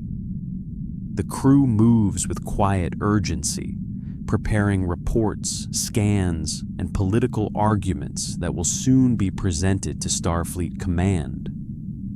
A battle has been fought, a fracture sealed, and a Titan has chosen to stand with them. Yet, what lies ahead now is not only warfare, but diplomacy. Picard sits in his ready room, reviewing the compiled data. The scans show a towering mechanical life form, displaying not only sentience, but ethics, sacrifice, and loyalty. Opposite the display is the outline of another: Decepticon signatures, relentless aggression, strategic hostility. Two different ideologies, two different futures. Picard studies them with the same seriousness he would give an unfamiliar alien empire. Riker enters, holding a pad filled with summaries. Command is requesting full analysis on whether Optimus Prime poses a threat. They want assurance that we aren't sheltering a weapon that could turn on them. Picard exhales slowly. Understandable concerns. A giant capable of planetary damage is not something they can accept blindly. Riker sits opposite him, but they weren't there. They didn't see him take a direct hit to save the ship. They didn't hear him speak of choice, or freedom, or protection. Picard nods, and that is why we must speak for him until he can speak for himself. He taps a control, opening a channel. Picard to Data. Are we certain we can formalize proof that Optimus is a conscious, self-determining life form? Data's voice comes clearly. Consciousness, yes. Autonomy, yes. Ethical reasoning, well above baseline. Emotional intelligence, complex. He demonstrates all metrics qualifying him as a sentient entity, deserving of rights. Riker smiles faintly. So, legally, he's not property. He's a person. Picard nods again. Then Starfleet must recognize him as such. The ship continues its journey with purpose. On the moon, Optimus remains motionless for several minutes, his injured systems recovering within the harmonic restoration field. The surface windless, airless, silent. Stars stare down at him, their cold light gleaming against his red and blue plating. He waits, but he does not feel abandoned. His optics glow faintly as he surveys the horizon, scanning for residual Decepticon signals, listening for unfamiliar frequencies. Then something small and fragile appears against his massive silhouette. A tiny hover drone, spherical and silver, approaches at cautious speed. It belongs to the Enterprise's remote support team, and it hovers at Optimus's shoulder height, projecting a simple message. Federation trust, protocol engaged. Optimus observes the drone quietly. You leave a guardian to watch while you help from afar, not out of suspicion, but out of care. The drone's artificial voice responds. Primary directive, protect allied asset. Optimus looks toward the stars where Megatron disappeared. Then protect this moon, for others may come. The drone emits a confirmation tone. Secondary directive: detect hostile incursion. Optimus nods. That is enough. The drone hovers close to him, and then it does something unexpected. It shines a small beam to clean the scorched plating on his left shoulder, removing battle residue with delicate precision. Optimus's optics soften at the gesture. Even the smallest tool seeks to repair, not destroy. In space, the Enterprise approaches Earth's sector. Communications intensify. Starfleet Command requests a secure visual meeting. The crew assembles in the observation lounge, with the blue curve of Earth soon visible beyond the windows. Admirals appear on the screen. Admiral Nechayev, hard and analytical. Admiral Nakamura, calm and inquisitive. Admiral Turin, a Vulcan whose stoicism masks intense scrutiny. Nechayev begins sharply. Captain Picard, we have reviewed your data. What you sheltered is either a monumental ally or the greatest tactical risk ever encountered. Picard stands without defensiveness. That risk was present the moment he landed. The question is not whether Optimus Prime is dangerous. The question is whether he chooses to be. Turin speaks. Does this entity possess free will? Data responds before Picard can. Absolutely. He is capable of autonomous moral reasoning. He makes choices based on ethical principles, not programming imperatives. Nakamura folds his hands. And his ideology? What does he fight for? Picard answers. Freedom, not dominance, not control. Freedom that belongs to all, not the few who seize it. Nechayev considers this. And the Decepticons? Riker responds. They seek conquest. They see living beings as resources. They would exploit entire galaxies if left unchecked, Crusher adds. Optimus Prime shielded us with his own body. He nearly died protecting a crew he just met. Nechayev looks at Picard. And you believe him to be trustworthy? Picard's voice is steady, emphatic. I do. Not because he is powerful, but because he never asked for power. He only asked that no one suffer under it. Silence follows, weighty and contemplative. Finally, Admiral Turin speaks. Then logic dictates he is not a threat, but an asset to protect. Nechayev nods reluctantly. Starfleet will grant Optimus Prime provisional recognition as a protected ally of the Federation, pending continued evaluation. He will be afforded the rights of a sentient being, with diplomatic status equivalent to a foreign dignitary. Crusher smiles. Riker exhales. Even Worf seems pleased. Picard inclines his head. Thank you, Admirals. We will not let you regret this decision. Nechayev adds one last command. You are to maintain surveillance on the moon. If more arrive, report immediately. This cannot become an interdimensional battleground. Picard nods. Agreed. The transmission ends. The room relaxes, but the air remains tense with possibility. Riker stands. Well, that went better than it could have. Worf huffs. Starfleet now protects a giant warrior who can crush starships with his fists. Politics will be interesting. Picard smiles lightly. Politics always are. But today, we gained more than an alliance. We gained a symbol. He looks out the window toward the stars. A protector who values freedom, not empire. That gives him something rare, something worth trusting. On the moon, Optimus slowly rises, restoration complete enough for him to stand fully. His armor is scarred but strong. He takes a single step forward, and the moon shakes beneath him. He whispers softly to himself and to the stars. Freedom must be defended. Here too.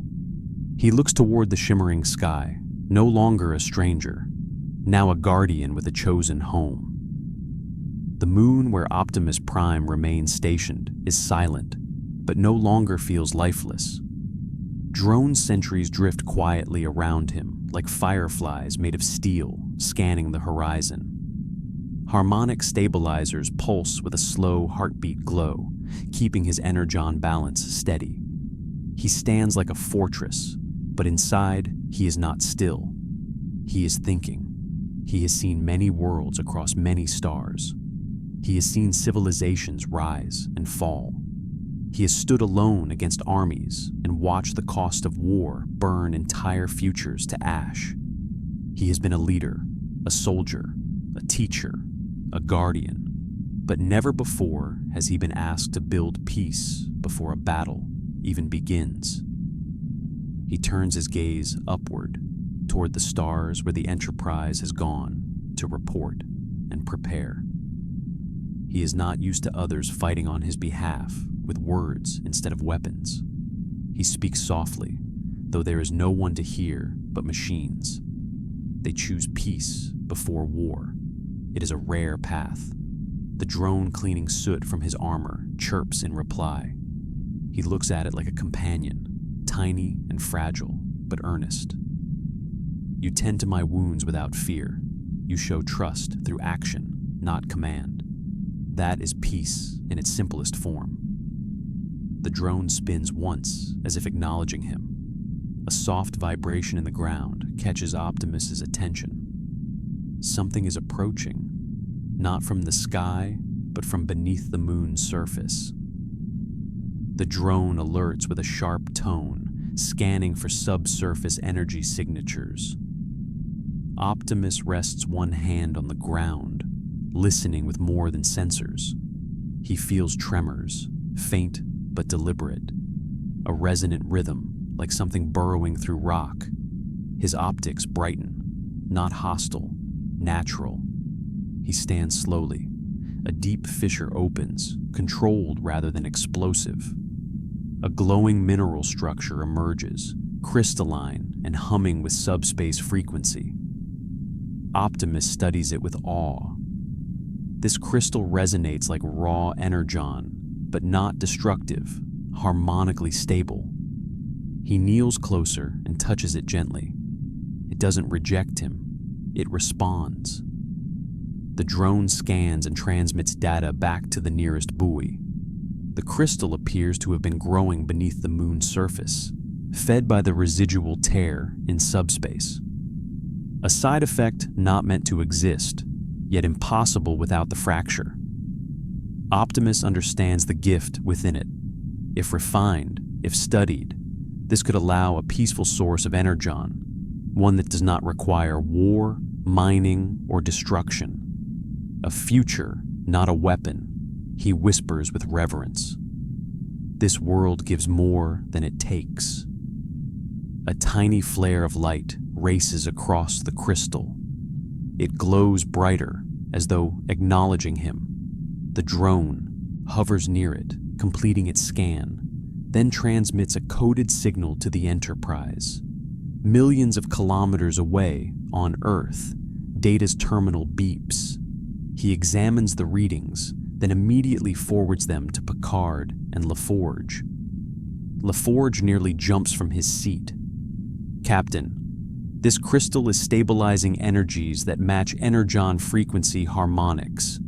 If we can refine this, we could provide Optimus a sustainable power source, one that doesn't rely on unpredictable cosmic tears. Crusher leans in, meaning he could live here, truly live here, Data adds. And if more appear across subspace scars, the Federation may benefit from a new form of harmonic energy technology without violating humanitarian ethics. Worf crosses his arms, intrigued. A weapon against the Decepticons? Picard responds firmly. Not a weapon, a foundation. Riker grins. For peace with power to defend it, Starfleet Command receives the data as well. The admirals review it, and for the first time, they see not only risk, but potential. Optimus Prime is no longer merely a guest or danger. He could become a bridge between worlds, political, scientific, ethical. A message comes through from Starfleet minutes later. Picard reads it aloud to the crew. All Federation allies are to respect Optimus Prime's rights and territorial designation. Protection authorized. Research mission approved. He looks around the bridge. Well, it seems we have begun to move forward. Data looks thoughtful. Captain, permission to ask a question. Granted.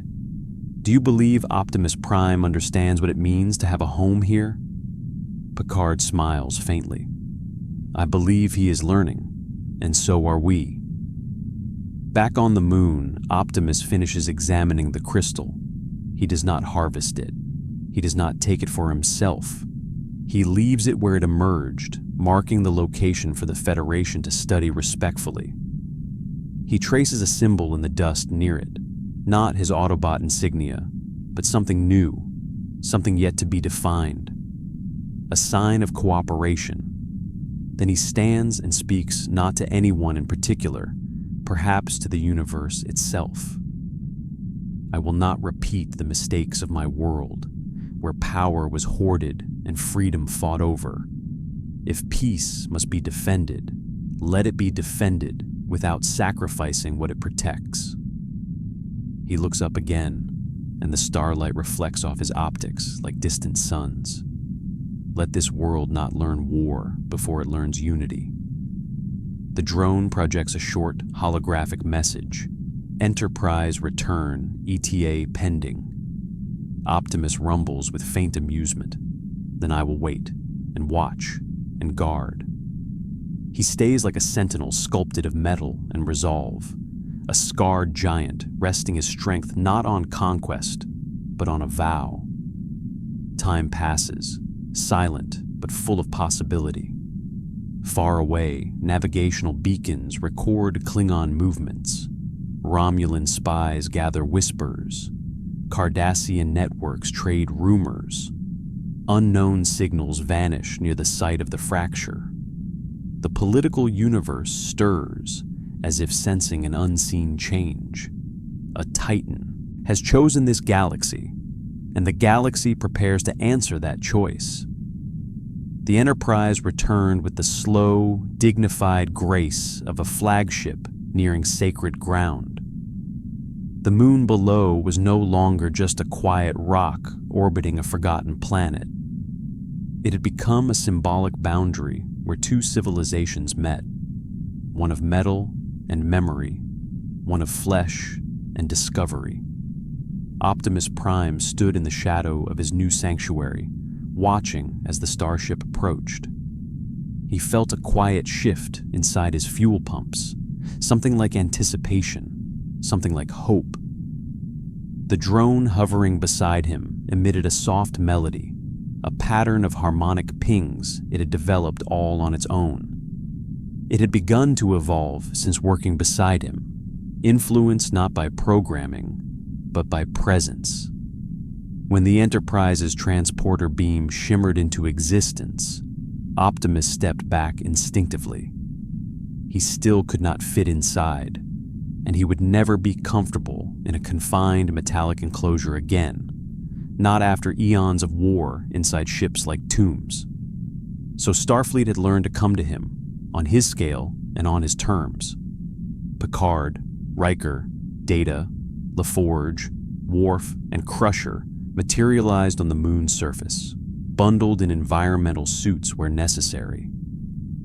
They looked tiny from his perspective, like brave pioneers building a village at the feet of a mountain.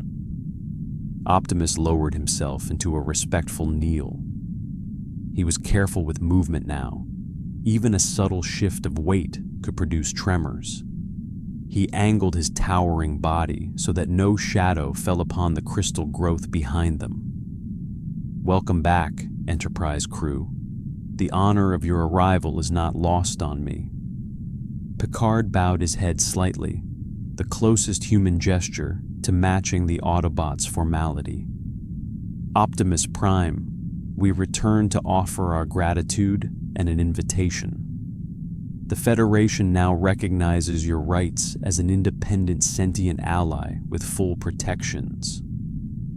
Optimus felt a faint vibration through his armor. Not battle readiness, but acceptance. That is a responsibility I do not take lightly. Riker stepped forward, glancing up the length of Optimus as though he still wasn't entirely convinced such a being could exist without toppling the galaxy. In practical terms, Prime, this means Starfleet isn't going to let anyone try to capture you, dissect you, or turn you into some kind of proto-mechanized war declaration. Even the Klingons will be warned that killing you would constitute a major treaty violation. Worf mumbled. They will not like that, Crusher added lightly. Then they'll have to find something else to brag about besides hunting alien titans.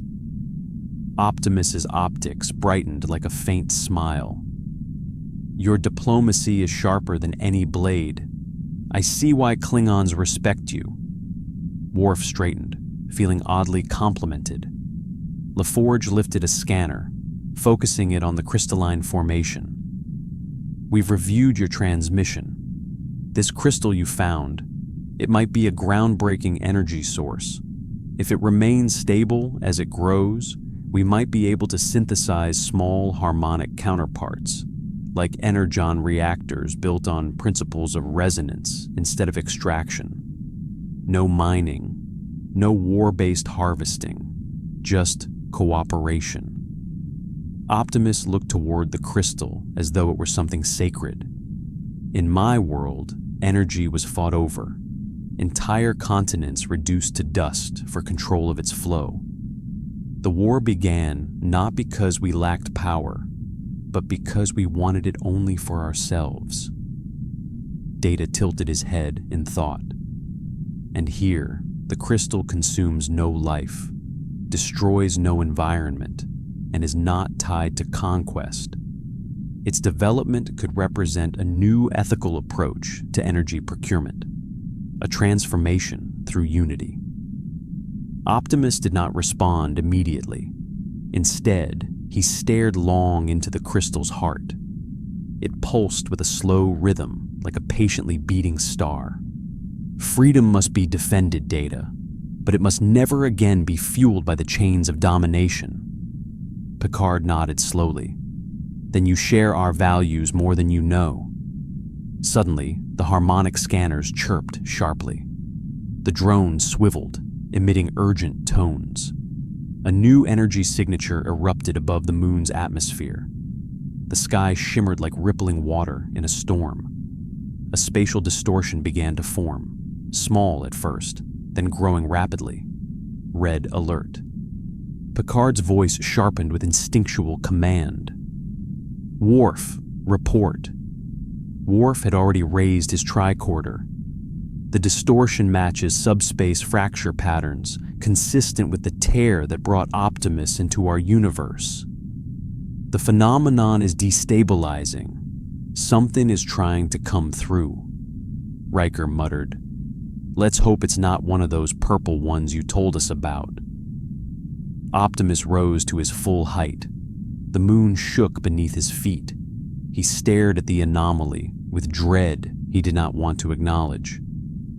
If they come, they will not share my respect for your world. Crusher looked up at him, bracing her voice against the pressure of the moment. Who's they? Optimus answered, with a tone that felt ancient, burdened, and certain. The Decepticons, a war that devours galaxies. If they arrive, this universe will never know peace again. The distortion swelled, sending shockwaves through the moon's crust. The crystal pulsed erratically, absorbing stray subspace energy.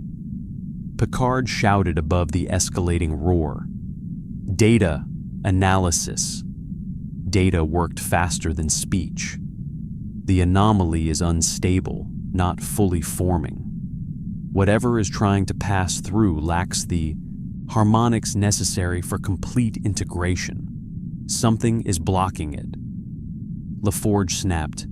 We need to stabilize it or shut it down. If it ruptures fully, it could rip subspace across the system." Optimus clenched his fists, energizing what little of his power remained. The crystal flared, responding to his core. He didn't understand how or why, but he felt synergy between them. He stepped forward, positioning himself between the anomaly and the small group of vulnerable crew. "Stand back!" His voice resonated like thunder. Picard tried to stop him. "Prime, you're still recovering. You can't." Optimus raised his hand for silence. "I am never too weak to protect life." He extended one arm toward the crystal and another toward the distortion. Energon crackled faintly across his frame, unstable but resolute. The crystal answered his call, harmonics rising like a chorus. The subspace tear flickered, destabilizing further. Something monstrous screamed through the void, metallic, savage. A voice roared through the distortion. "You cannot hide from us, Prime." The Enterprise crew recoiled at the sensation of a presence filled with hunger for domination. Optimus shook, forcing his energon through the crystal's amplification. His voice boomed like molten steel. "You shall not cross into this world, not today, not through lives that want only peace." The tear cracked like shattering glass. The crystal surged. Then the distortion collapsed. Silence. The crystal dimmed slowly, its harmonics settling into a peaceful hum once more. The moon's surface stabilized. Dust drifted back to the ground. Crusher breathed out shakily. "Is everyone all right?" Worf nodded, hand on his phaser, as though a weapon mattered in the face of that threat. Riker wiped cold sweat from his brow. Picard looked up at Optimus, who remained standing tall, smoke curling off his armor from the strain. "You protected us again." Optimus stared into the sky, where the stars glimmered like unanswered questions. He spoke softly, as though to himself. "They know I live. They know I protect something new. They will come again."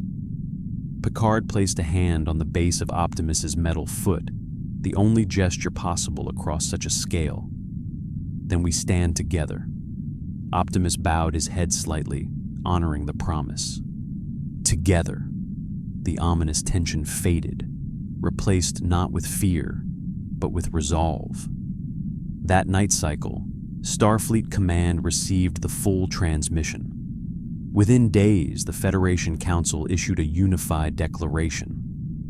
If any outside force attempts to breach our borders with intent to conquer, enslave, or exploit, the Federation will stand against them. For the first time in recorded history, the words Federation Defense were annotated with the contribution of an alien mechanical guardian. Not a ship, not a weapon. A person who could not step inside their halls, but stood taller in duty than most ever could. Optimus rested again beside the crystal, his head tilted toward the stars. He whispered a message through the void, one no Decepticon would understand. Freedom is worth protecting without becoming what threatens it. And somewhere, faint but real, as if impossibly far away, yet hauntingly close, a distant voice answered. Not with malice, not yet, but with curiosity. "The future waits, Prime." The aftermath of the subspace collapse echoed across the Federation, like thunder muffled by distance. No ships invaded, no armies arrived. Yet the message was unmistakable. A new cosmic frontier had opened, and it was not one born of exploration. It was a doorway to war. Starfleet did not panic. Panic was not its way. Instead, councils convened, admirals debated, diplomats whispered cautiously in the corridors of power. Across the Alpha Quadrant, rumors spread along subspace channels like sparks searching for tinder. But on the silent moon where Optimus Prime stood watch, there was no commotion, only patience, only vigilance. Sitting atop a rocky plateau, Prime was now more statue than soldier, more sentinel than wanderer. Yet inside his metallic frame, processors hummed with reflection. He remembered Cybertron before the first shot of war, the harmony of cities that were more like symphonies, the glow of skylines alive with living metal, the sound of machines singing with purpose. Engineers, thinkers, dreamers, not soldiers, not tyrants, not corpses. He spoke softly, his voice carried only by wind. I will not witness another world burn because of us. The crystal pulsed faintly beside him, casting pale blue light on his battle-worn armor. As if in answer, a shuttle descended from the Enterprise, landing a respectful distance away. Its hatch opened, and Captain Picard stepped out alone. No security detail, no escort, just a single man approaching a Titan. Optimus lowered his head in greeting. Captain, you come without your crew. Picard walked until he stood directly beneath the towering Autobot's front armor. When I speak to a friend, I do not bring an army. Optimus's optics softened. The Federation shows honor in small gestures. We speak today, Picard said gravely, of what may come, not of what has happened. Optimus understood. The question that had been looming since the anomaly closed was no longer avoidable. Will your war follow you? Optimus considered his answer carefully. The truth was not simple. My war began because of control, because freedom became a threat to those who saw power as their right. Megatron and his Decepticons believe strength is destiny, that sentience is hierarchy, that choice is weakness. He looked toward the crystal, its glow reflecting off his exposed metal. If they enter this universe, they will see a galaxy without chains, a civilization that empowers rather than subjugates.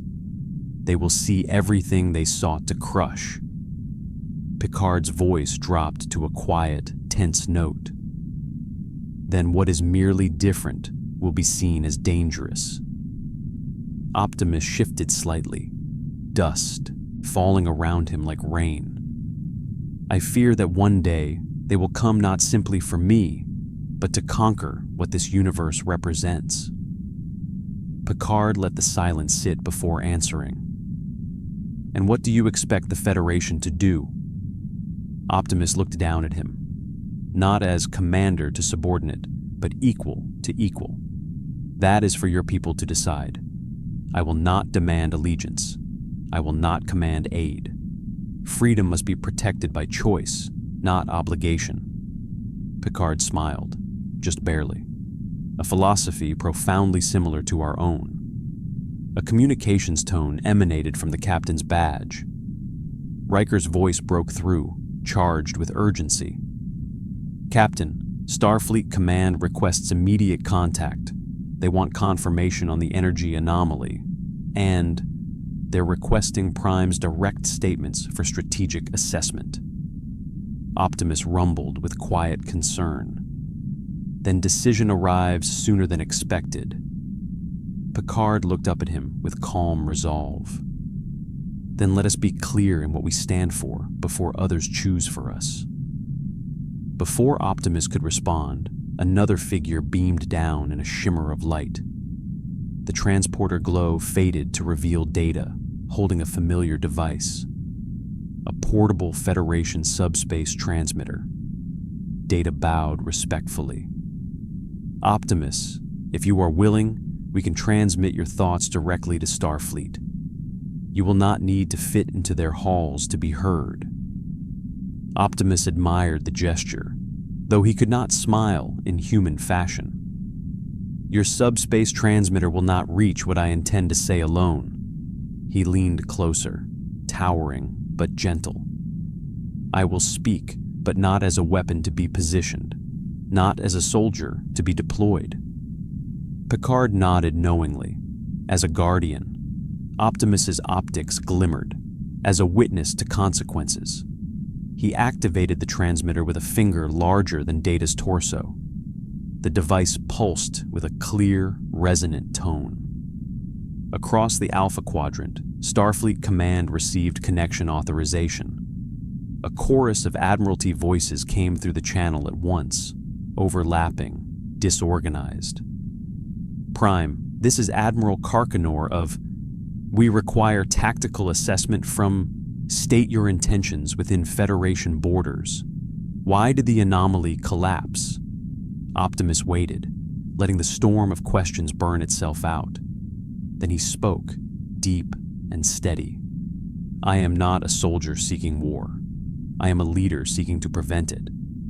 The enemy that calls itself Decepticon will come for conquest. They will offer unity as chains, order as domination, peace as extinction. They will not respect treaties. They will not negotiate for diplomacy. They will seek power by removing choice. He paused, letting the meaning sink in. I do not ask you to prepare for war. I ask you to prevent it. A long silence followed. Then a voice, clear and authoritative. Admiral Nechayev. Prevented. How? Optimus looked down at the crystal. By understanding that freedom is not defense through weapons alone. Freedom is defense through cooperation. You must not isolate. You must not fracture. The Federation must remain one voice, not many. For if you stand divided when they arrive, this galaxy will fall before it has a chance to defend itself. Nechayev replied after a moment of thought.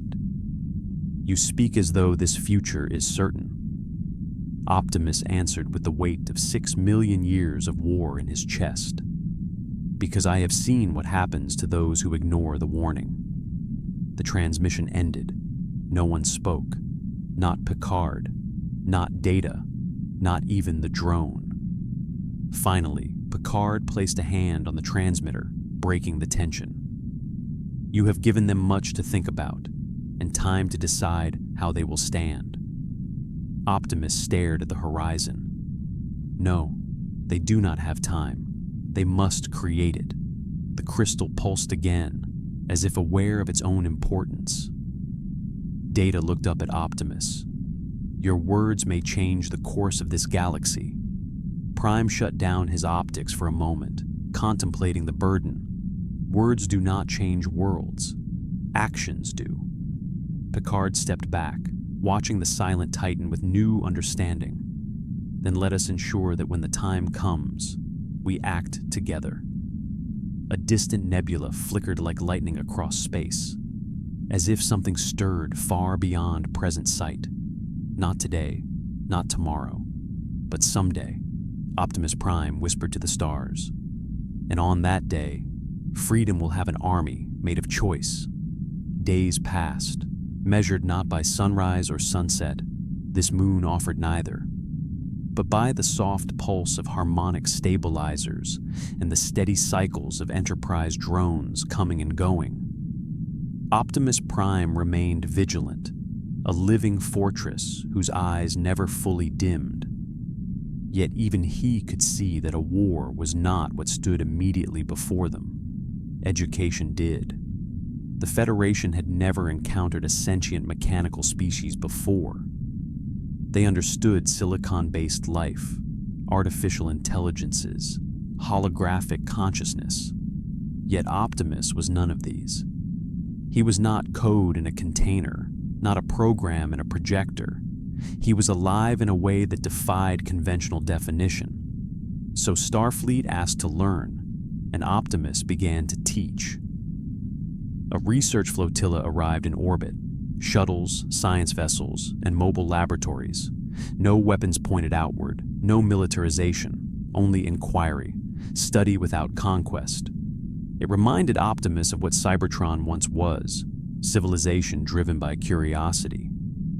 Today, a class of officers transported down to the moon. They wore reinforced exosuits and carried no weapons. Among them were specialists in xenobiology, subspace engineering, and diplomacy. They looked like children trying to map a mountain. Optimus knelt to make it easier. He waited for questions. A young lieutenant, barely 20 by human standards, raised a trembling hand. "Forgive me, sir. Do you feel pain?" Optimus looked at her, gentle but unshielded. "Yes, pain is not something metal escapes. It is something sentience interprets. We feel it as warning, as consequence, as memory." The lieutenant swallowed nervously, then nodded. "Thank you." A doctor approached next. His question was less timid, more clinical.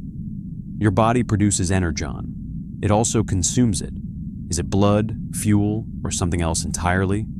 Optimus considered his answer. "Energon is life, not simply power. It is essence. It is created through resonance, not combustion. It carries identity. It remembers. It changes as we do." Several officers recorded furiously, fascinated. A philosopher, an older Betazoid woman, took a step forward. "Optimus, do you dream?" This question made him pause. Silence stretched, broken only by the hum of the crystal beside him. At last he answered, "Yes. Machines dream of the world they cannot repair, and the one they must protect." Picard's voice came over the comm, listening in from orbit. "You honor them by sharing your experience, Prime." "I honor only truth," Optimus replied. While students learned science and philosophy, Starfleet engineers studied the crystal. LaForge directed research remotely from the Enterprise, watching each anomaly and resonance shift. The crystal continued expanding upward like a frozen flame, humming with peaceful subspace frequencies. It grew without damage to the moon. It fed on nothing living. "We may have discovered the first ethical energy technology in history," LaForge whispered to Data during a lab review. "Ethical power," Data responded. "The concept is revolutionary." On the moon, a new question came, this time from a Vulcan officer. "Your species fought for millions of years. Why did your conflict persist so long?" Optimus slowly looked to the sky. "Because power replaced purpose. We forgot why life needed protection in the first place. We fought for victory instead of for peace." The Vulcan nodded, absorbing the logic. Then his next question was sharper. "And if peace fails again?" Optimus looked him directly in the eye. "Then I will fight not for war, but to protect what peace builds." Worf's voice crackled over the comm suddenly. "Captain, multiple Klingon transmissions are intercepting Federation channels discussing Optimus Prime. They seem concerned," Riker added with dry amusement. "Klingon High Command is fascinated by the idea of a giant warrior with personal ethics. They can't decide whether to challenge him or invite him to dinner." Picard sighed. "That may complicate diplomacy or strengthen it." Back on the moon, the philosophy session continued. Another officer spoke, this time a Bajoran. "You said the Decepticons see order as domination. What do you see order as?" Optimus answered without hesitation. "Order is harmony, not silence. Harmony does not erase differences. It gives them purpose." The officers nodded with awe, not because the answer was poetic, but because it was deeply practical. Optimus straightened, raising one hand toward them. Then he summarized something that would echo through Federation reports for years. "In my world, peace failed because we tried to enforce it. In yours, peace may succeed because you choose it." The philosophy group stood in a hush, understanding that he was not giving them answers. He was challenging them to remain the kind of people he could trust with peace. Hours later, when the lessons were complete, the students prepared to leave. As they stepped toward the transporter grid, the lieutenant from earlier looked back at Optimus hesitantly. "Sir, do you believe this galaxy has hope?" Optimus lowered himself again, careful not to shake the moon. "Hope is not given. Hope is built. I see many builders here."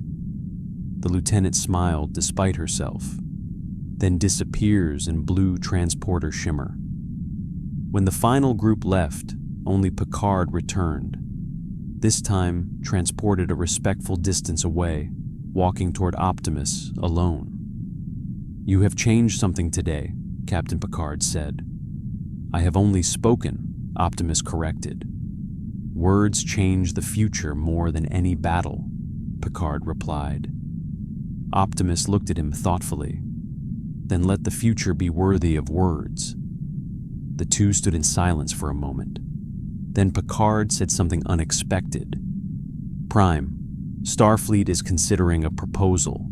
They want you to accompany a diplomatic mission, not to fight, to be seen, to show other powers what you represent." Optimus processed this carefully. "You wish to make me a symbol?" Picard shook his head. "No, you already are one. We simply wish to let others witness it." Optimus turned his gaze toward the stars, contemplative. "Symbols draw enemies, Captain," Picard nodded. "They also inspire allies." The Autobot leader lowered his head just slightly. "Then I will go, not as a weapon, not as a deterrent, but as a voice." Picard smiled. "As a voice." The captain tapped his badge. "Enterprise, prepare diplomatic itinerary." Optimus stood taller, not as a sentinel alone on a moon, but as a representative of freedom in a new universe. The crystal pulsed at his side, as if echoing the decision. Stars glittered above him, not waiting for war, but acknowledging something they had not witnessed in a very long time. Hope choosing to speak louder than fear. The diplomatic journey began with something no one in the Federation had ever attempted before: designing a transport method for a being who could not fit inside any starship they possessed. Shuttle bays were too small, cargo holds too weak, holodecks impractical, and to beam him was dangerous. His mass and active energon core made the transporter risk catastrophic dissociation. So instead of forcing Optimus Prime to fit inside their world, Starfleet adapted their world to him. On the edge of a starbase orbiting a quiet blue star, engineers constructed an enormous magnetic sail platform.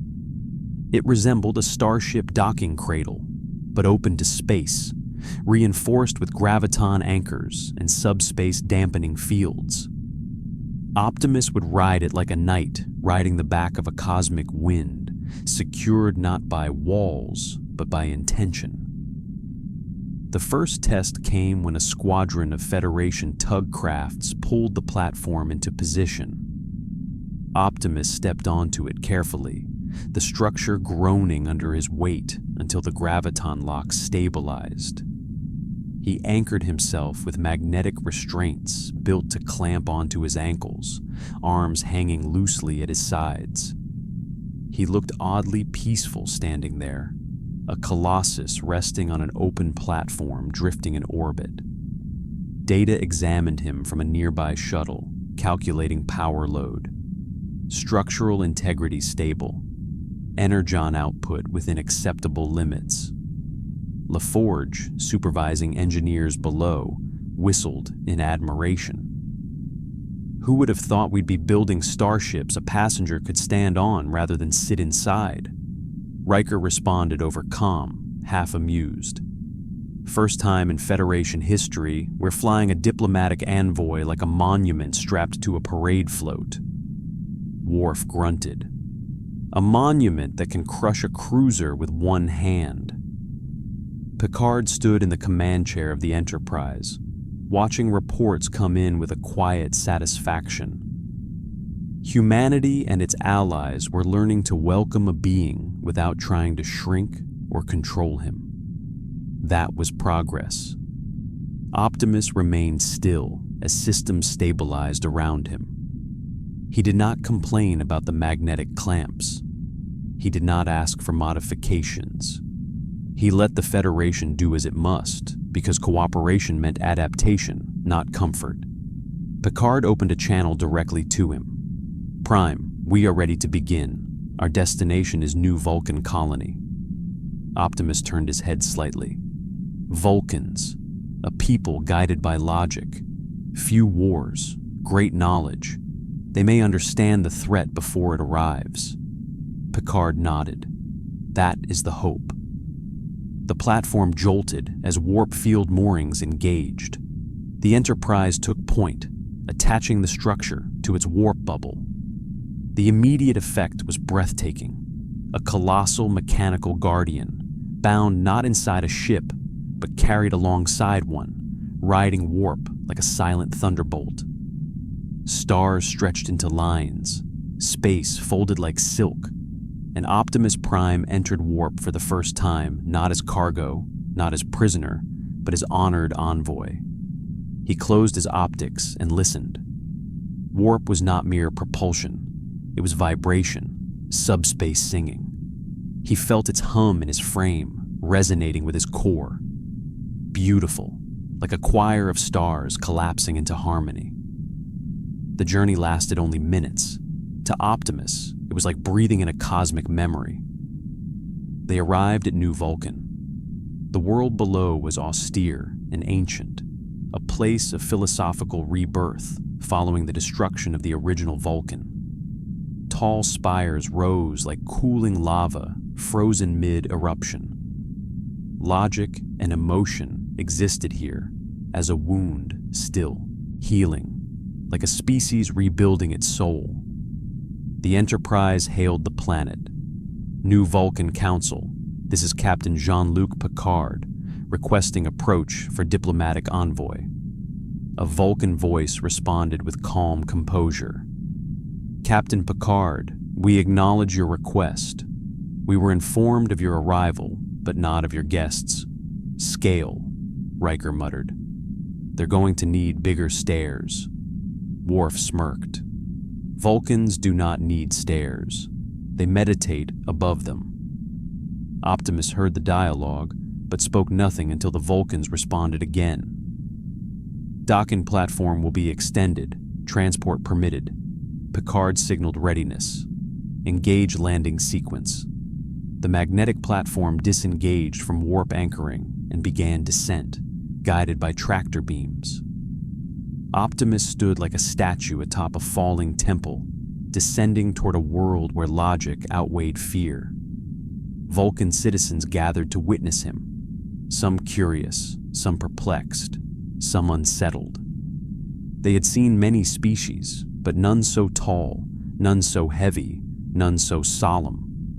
The platform landed with a resounding precision, stabilized by Vulcan engineering. The clamps released. Optimus stepped down. Tremors rolled across the ground like distant thunder. Vulcans watched without flinching.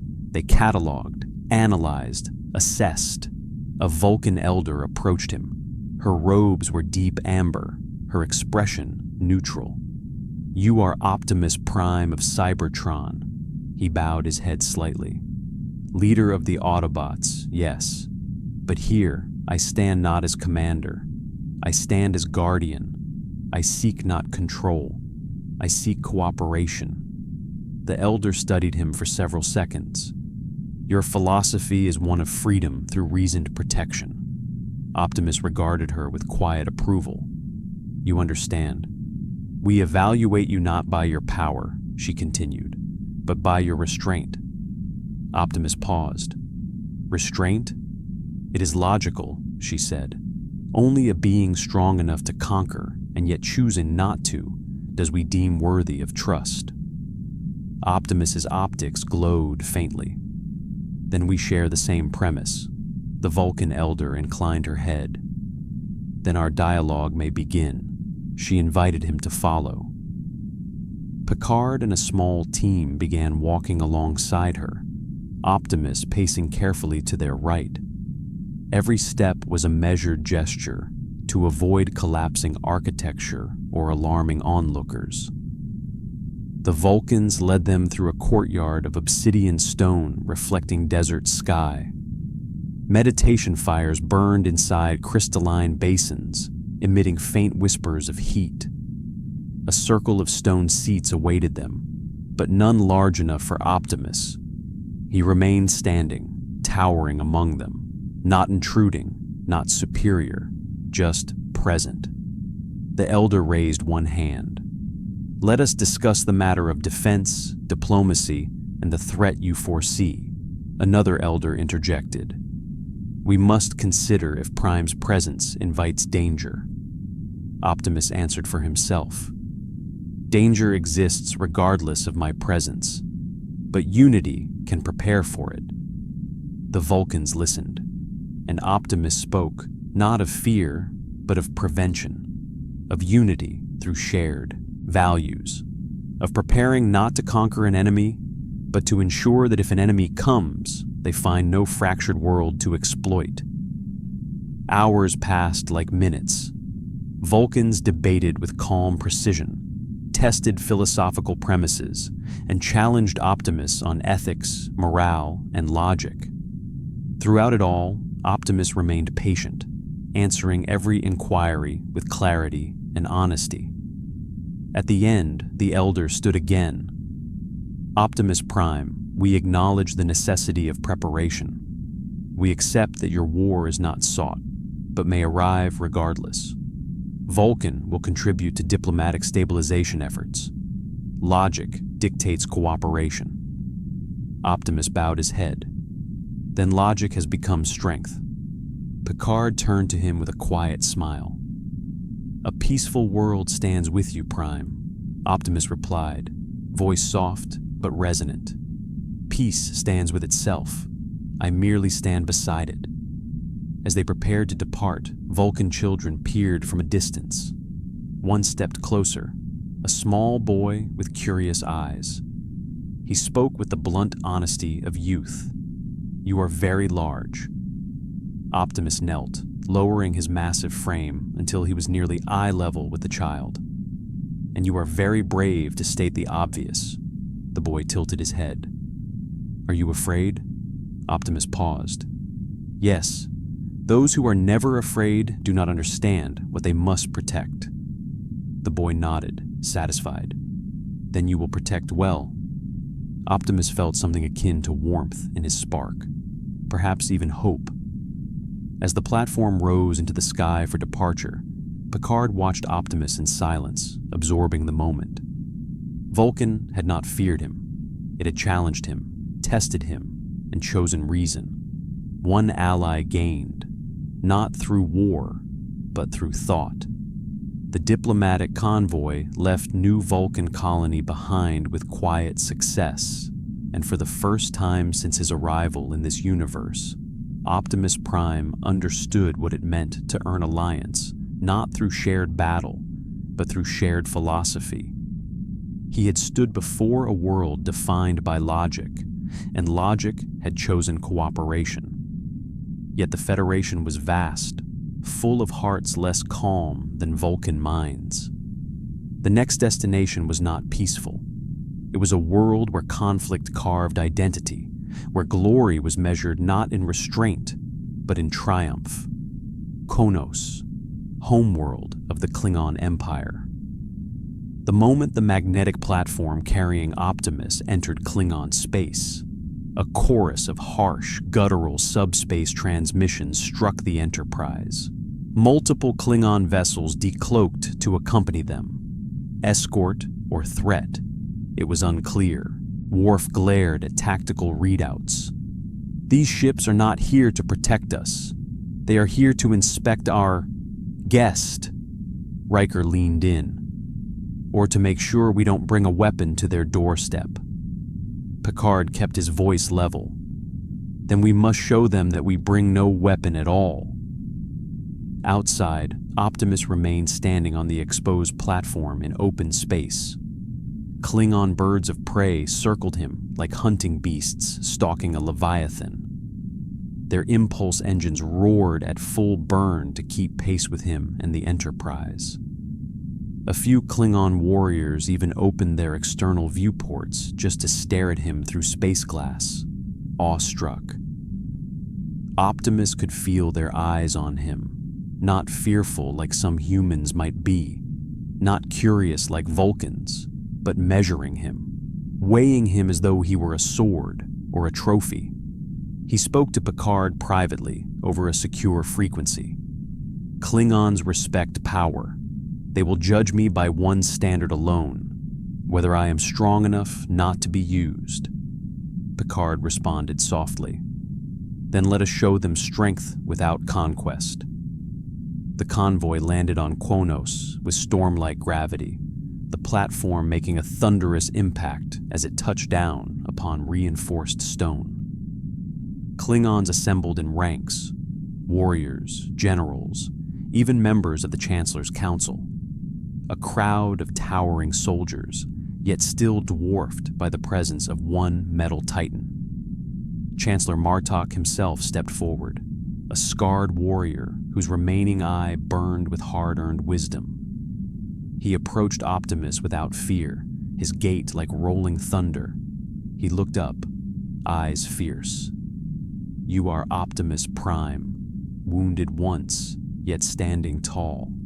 Your presence shakes the mountains of Kronos. Optimus responded in his full voice, resonant and respectful. And you are Martok, Chancellor of warriors who fight for honor rather than conquest, the crowd murmured. Klingons were not used to outsiders recognizing the distinction. Martok grinned. You speak of honor, but you are not a Klingon.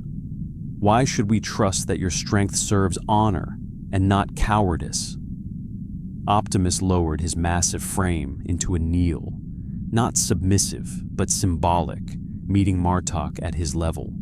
I do not fight for territory. I do not fight for domination. I fight only to protect those who cannot fight for themselves. Martok's eyebrow raised. Protection, not victory? Victory is not a goal, Optimus replied. It is a consequence. Protection is a purpose. For a moment, the courtyard remained silent. Klingons studied him not as prey, not as a challenger, but as something rare, a warrior with principle. A Klingon general stepped forward, shouting, "Words are wind! Any warrior can speak of protection. Show us your strength!" Several warriors banged their weapons against metal armor, roaring approval. Worf stiffened near Picard, gripping his disruptor angrily. "Captain, they will challenge him. If he refuses," Picard answered firmly, "then we show them that strength is not brutality." Martok silenced his warriors with one raised hand. The Chancellor stared deeply into Optimus's optics. "Very well, Prime. If your purpose is protection, then demonstrate it." "How?" Optimus asked calmly.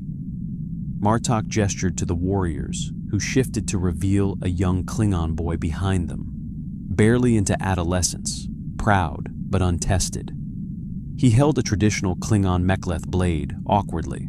The Chancellor announced, "He seeks to prove himself as a warrior. Strike him." Optimus did not move. His optics narrowed. "You invite me to harm one who does not challenge me." "It is tradition," Martok replied, "a test of his courage against a worthy foe." Optimus looked down at the boy, who stood trembling, but not with fear, with readiness.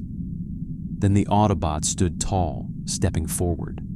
He extended a single open hand, the size of a Klingon hut. "I will not strike him to prove strength. I will protect him to prove purpose." Klingons roared in confusion. Some laughed, some growled, but Martok's eye widened with surprise and then satisfaction.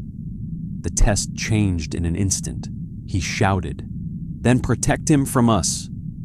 Before anyone could react, 3 veteran Klingon warriors leapt forward, weapons raised to strike the boy.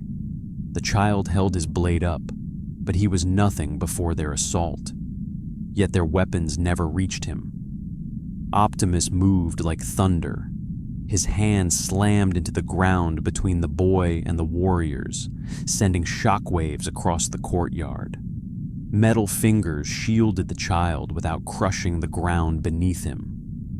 Dust and debris blasted into the air, knocking the warriors backward, but leaving the boy untouched. The child stared up at the towering Autobot, protected, not humiliated. Optimus spoke softly to him alone. "Strength is not in the strike you can make. It is in the strike you choose not to." The boy nodded once, his pride restored not by violence, but by principle. Martok stepped forward, laughing with booming approval.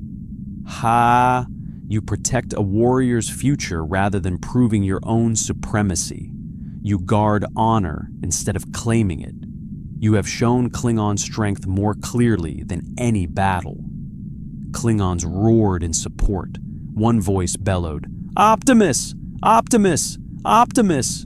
Soon the crowd joined, 1,000 voices chanting, a metal giant earning the respect of warriors through restraint. Worf looked up at him proudly. "He is Klingon, in spirit." Optimus bowed his head. "I am Autobot, but I stand with any who fight for a free people," Martok proclaimed loudly. "Then hear this, Federation. If Optimus Prime faces war in your space, the Klingon Empire will answer his call with honor." Picard closed his eyes, absorbing the weight of it. Vulcan pledged protection through logic. The Klingon Empire pledged alliance through strength. 2 great powers stood with Optimus Prime, not for conquest, but because he chose not to conquer. As night fell on Kronos, fires burned in celebration. Songs were sung about the metal guardian who refused to strike the innocent. And Optimus remained at peace, watching the stars. He whispered to himself, not in triumph, but in gratitude, "May strength always serve freedom." A small moon crystal on Vulcan hummed in distant harmony. Peace was being forged, not in silence, but in alliance. The galaxy reacted faster than Starfleet expected. News of Optimus Prime's visit to Vulcan and his trial on Kronos spread through subspace like wildfire. Worlds that had never agreed on anything suddenly united in curiosity. Media channels, diplomatic networks, independent colonies, everyone wanted to know what it meant. A sentient metal giant had stood among them. He had spoken of freedom. He had earned respect without war. He had united logic and honor. That terrified some governments and inspired others. The next diplomatic assignment came from the least expected corner of the Alpha Quadrant. Not the Federation, not an ally, and not an enemy. It came from the Cardassian Union. Picard was unreadable as he read the message aloud on the bridge. The Cardassian Central Command formally requests a diplomatic viewing of the Cybertronian envoy, Optimus Prime. They seek mutual observation and understanding. Riker frowned. Translation: they want to size him up. Worf grunted. Cardassians prefer understanding when they cannot immediately control something, Data calmly added. And mutual observation suggests an attempt to analyze his military potential. LaForge shook his head. They're looking for weaknesses. Picard turned toward the platform, where Optimus waited outside in the void. "Prime, what do you think?" Optimus's voice came through comms, steady and resolute. "If they seek knowledge, let them learn the value of peace before they learn the cost of war." Riker raised an eyebrow. "And if they ask you for demonstrations?" Optimus answered without hesitation. Then I will demonstrate restraint once more." Worf spoke with grave admiration. "He fights as a Klingon, but negotiates like a Vulcan." Picard smiled slightly. "That, Mr. Worf, may be the greatest advantage anyone could have." The trip to Cardassian space was tense from the moment they crossed the border. Warships shadowed the Enterprise, not firing, not hailing, just watching, studying every movement of the platform carrying Optimus Prime. Cardassian voices finally came over comms upon approach. "Federation vessel Enterprise, you are to dock at Lakat Station. Arrival will be monitored." Picard replied calmly. "Understood. Optimus Prime will remain external. He cannot board your station." A pause. Cold suspicion. "He will remain under armed scrutiny," Worf muttered. "They distrust everything," Riker answered. "It's not distrust, it's obsession." As the platform detached from warp, Cardassian station guns locked onto Optimus, dozens of them. Disruptor cannons, rail weaponry, torpedo batteries. They pointed at his head, chest, knees. A full targeting grid, enough destruction to obliterate a starship. Optimus remained still. He had learned stillness long ago as a tactic of both peace and war. He opened a channel toward the station, speaking in a voice calm, respectful, and unshaken. "I am not here to fight. You do not need weapons to understand me." No one responded. Instead, a lone shuttle detached and landed on the platform where Picard, Data, Crusher, and 2 security officers stood waiting. The hatch opened to reveal Gul Ritesh, a high-ranking Cardassian with a half-smile carved into his features. He bowed stiffly to Picard, then looked up, far up, at Optimus Prime. "So this is the famous Autobot, a being who needs no warship, who stands like a monument. Tell me, Prime, what is it like to be envied by entire worlds?" Optimus answered truthfully. "I do not ask to be envied. I ask to be understood." Ritesh smiled sharply. "Then allow us to understand you." The Cardassians brought scanners, lots of scanners. The kind that probed deeper than surface readings, that traced energy signatures, that analyzed structure, and perhaps attempted to search for weaknesses. Optimus did not block them. When asked for a sample of his metal plating, he refused politely. "My body is not a resource to be extracted." When asked if he would fire a weapon for demonstration, he responded simply, "My weapon is not proof of my presence." When asked about enerjon, he clarified it with unyielding firmness. "Energon is not fuel to be mined. It is a life source unique to Cybertronian existence. You cannot take it, and I will not show you how to make it." Gul Ritesh's grin tightened, irritation creeping in. "Then tell us, Prime, what do you offer?" Optimus replied, looking out over the station into the vastness of space. "Hope, protection without subjugation, cooperation without conquest, a future where no world need fear another's hunger." Ritesh's voice grew colder. "Cardassia does not believe peace exists without power." Optimus turned his gaze down upon him, optics steady as iron. "Then Cardassia has yet to see true power." The ghoul bristled. "Are you threatening us?" Optimus's tone did not shift an inch. "No, I am warning you. Power without freedom is not strength. It is starvation, silence, heavy, electric." Picard stepped forward diplomatically. "Gul Ritesh, the Federation has not brought Optimus Prime to intimidate you." Ritesh's eyes narrowed. "Then why bring him at all?" Picard answered firmly. "Because you deserve to know the truth before the danger arrives. Because if Optimus Prime's enemies come, they will not ask for treaties. They will not negotiate. They will not target only us. Ritesh faltered, just faintly, as Picard continued. They will target anyone who cannot resist, including Cardassia. At that, the Cardassian officers paused. They understood threat. They understood invasion. They understood being weaker than an unstoppable force. And suddenly, the perspective changed. Ritesh looked up again, slowly. These Decepticons, they would conquer us? Optimus answered. They would use you, then break you. A long silence. Ritesh exhaled. Then we will hear your proposal. Picard nodded. As allies, not subjects. Ritesh didn't smile, but something shifted in his posture. We will observe, not with weapons, but with caution. For Cardassia, that was progress.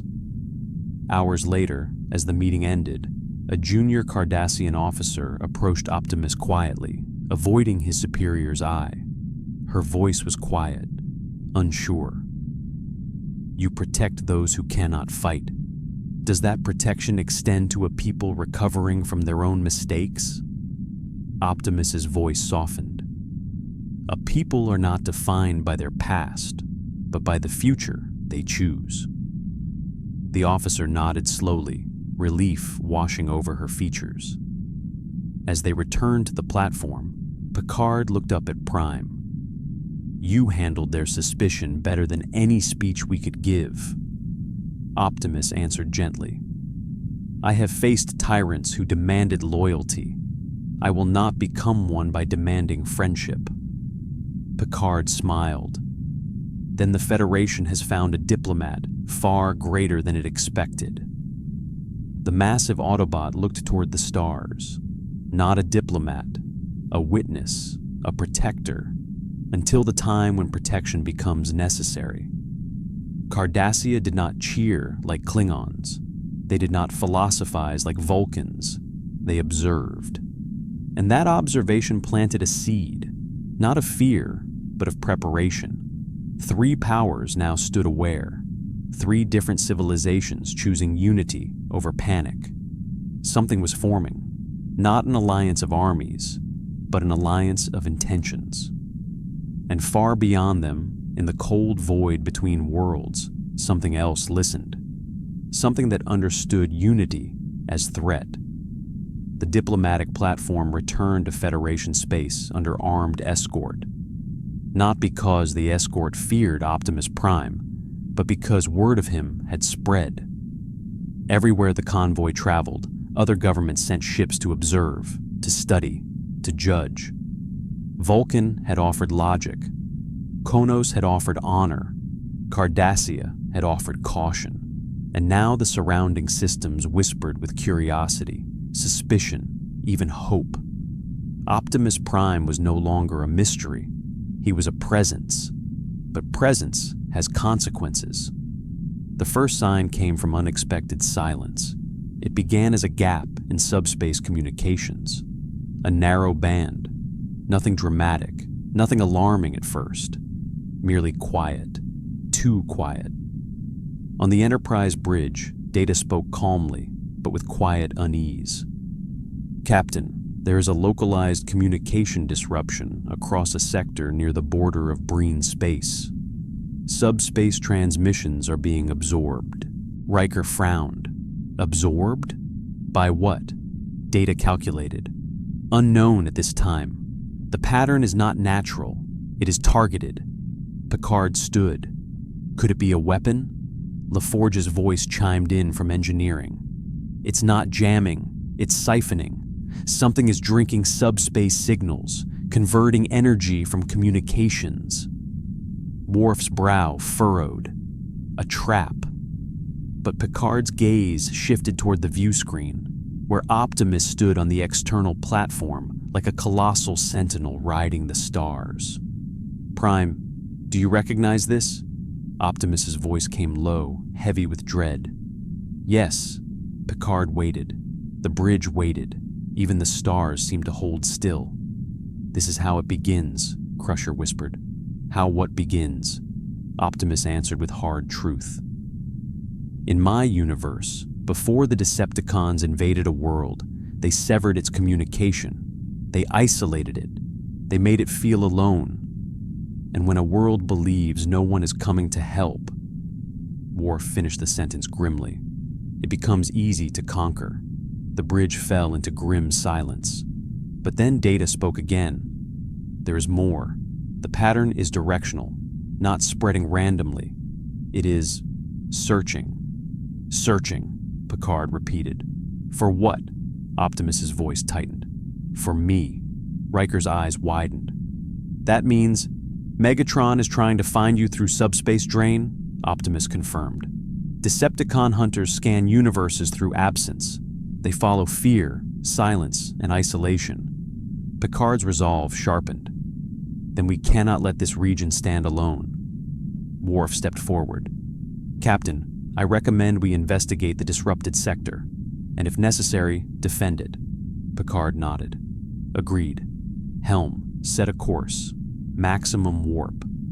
The journey took only minutes, but what they found upon exiting warp was worse than expected.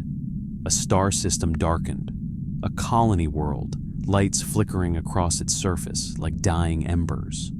A distress signal repeating on low-band frequency, desperate and failing.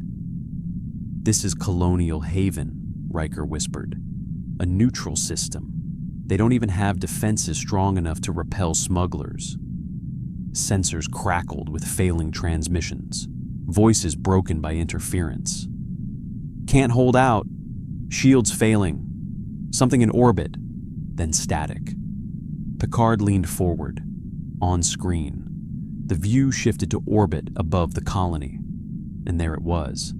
A shape, metallic and angular, drifting like a corpse of war. Not alive, not dead. A machine, a spiked satellite-like construct latched onto the planet's ionosphere. Its surface crawled with faint purple circuitry. Not a ship, not a drone, a beacon. Riker swallowed. Is that Decepticon tech? Optimus's voice rumbled through the comm channel, heavy as a storm. That is a subjugation needle. It drains communication, absorbs planetary defense frequencies, and broadcasts coordinates through subspace fracture. Worf's eyes widened. It broadcasts for invasion. Crusher's voice shook.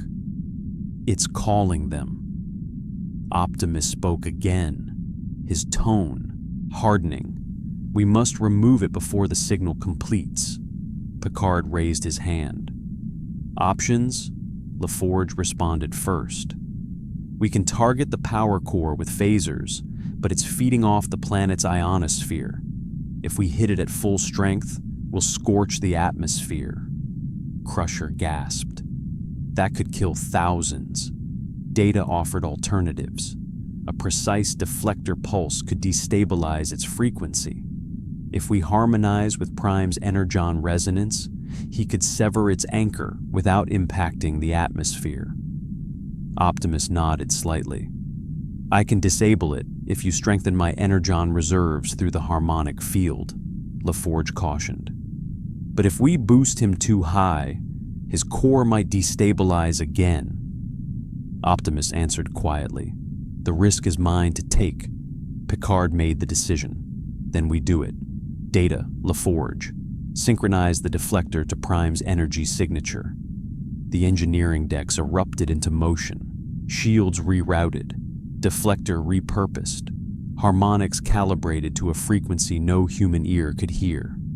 Outside, Optimus braced. His eyes narrowed, sensors aligning, servos locking into stabilizing posture. LaForge's voice rose. Prime, you'll have 30 seconds of enhanced resonance. After that, we pull the plug, or you burn out. Understood, Optimus replied. Begin. The deflector fired. Energy flowed down the platform into Optimus's frame. He ignited like a star, armor glowing, optics blazing blue fire, power surging through his joints. He pushed both hands toward the sky, palms open, facing the distant beacon. Energon arcs leapt from his fingers, streaking like lightning directly into the subjugation needle. The beacon shrieked, metal twisting, corrupted frequencies screeching through space. Data reported. "It's fighting back, redirecting the drain," Crusher shouted. "Prime can't hold this alone." Optimus braced harder, energon flaring dangerously across his chest plating. "I do not hold it alone. I stand with you." The Enterprise amplified its deflector pulse. Vulcan algorithms added harmonic stabilizers remotely. A Klingon signal, Martox, boosted signal power with raw aggression. Across the galaxy, their combined efforts slammed the beacon with unity it could not comprehend. The subjugation needle cracked, it fractured, and then it exploded, silently, violently, light scattering like dying stars. The distress signals cleared, communication returned, the planet was safe. The bridge exhaled as one. Crusher checked readings anxiously. Prime's energy levels? LaForge sighed with relief. Stable, burnt at the edges, but stable. Picard tapped his comm. "Prime, status," Optimus responded, weakened but unbroken. "The signal is destroyed.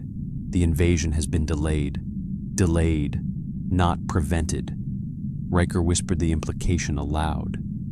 "That was just the first beacon." Optimus confirmed.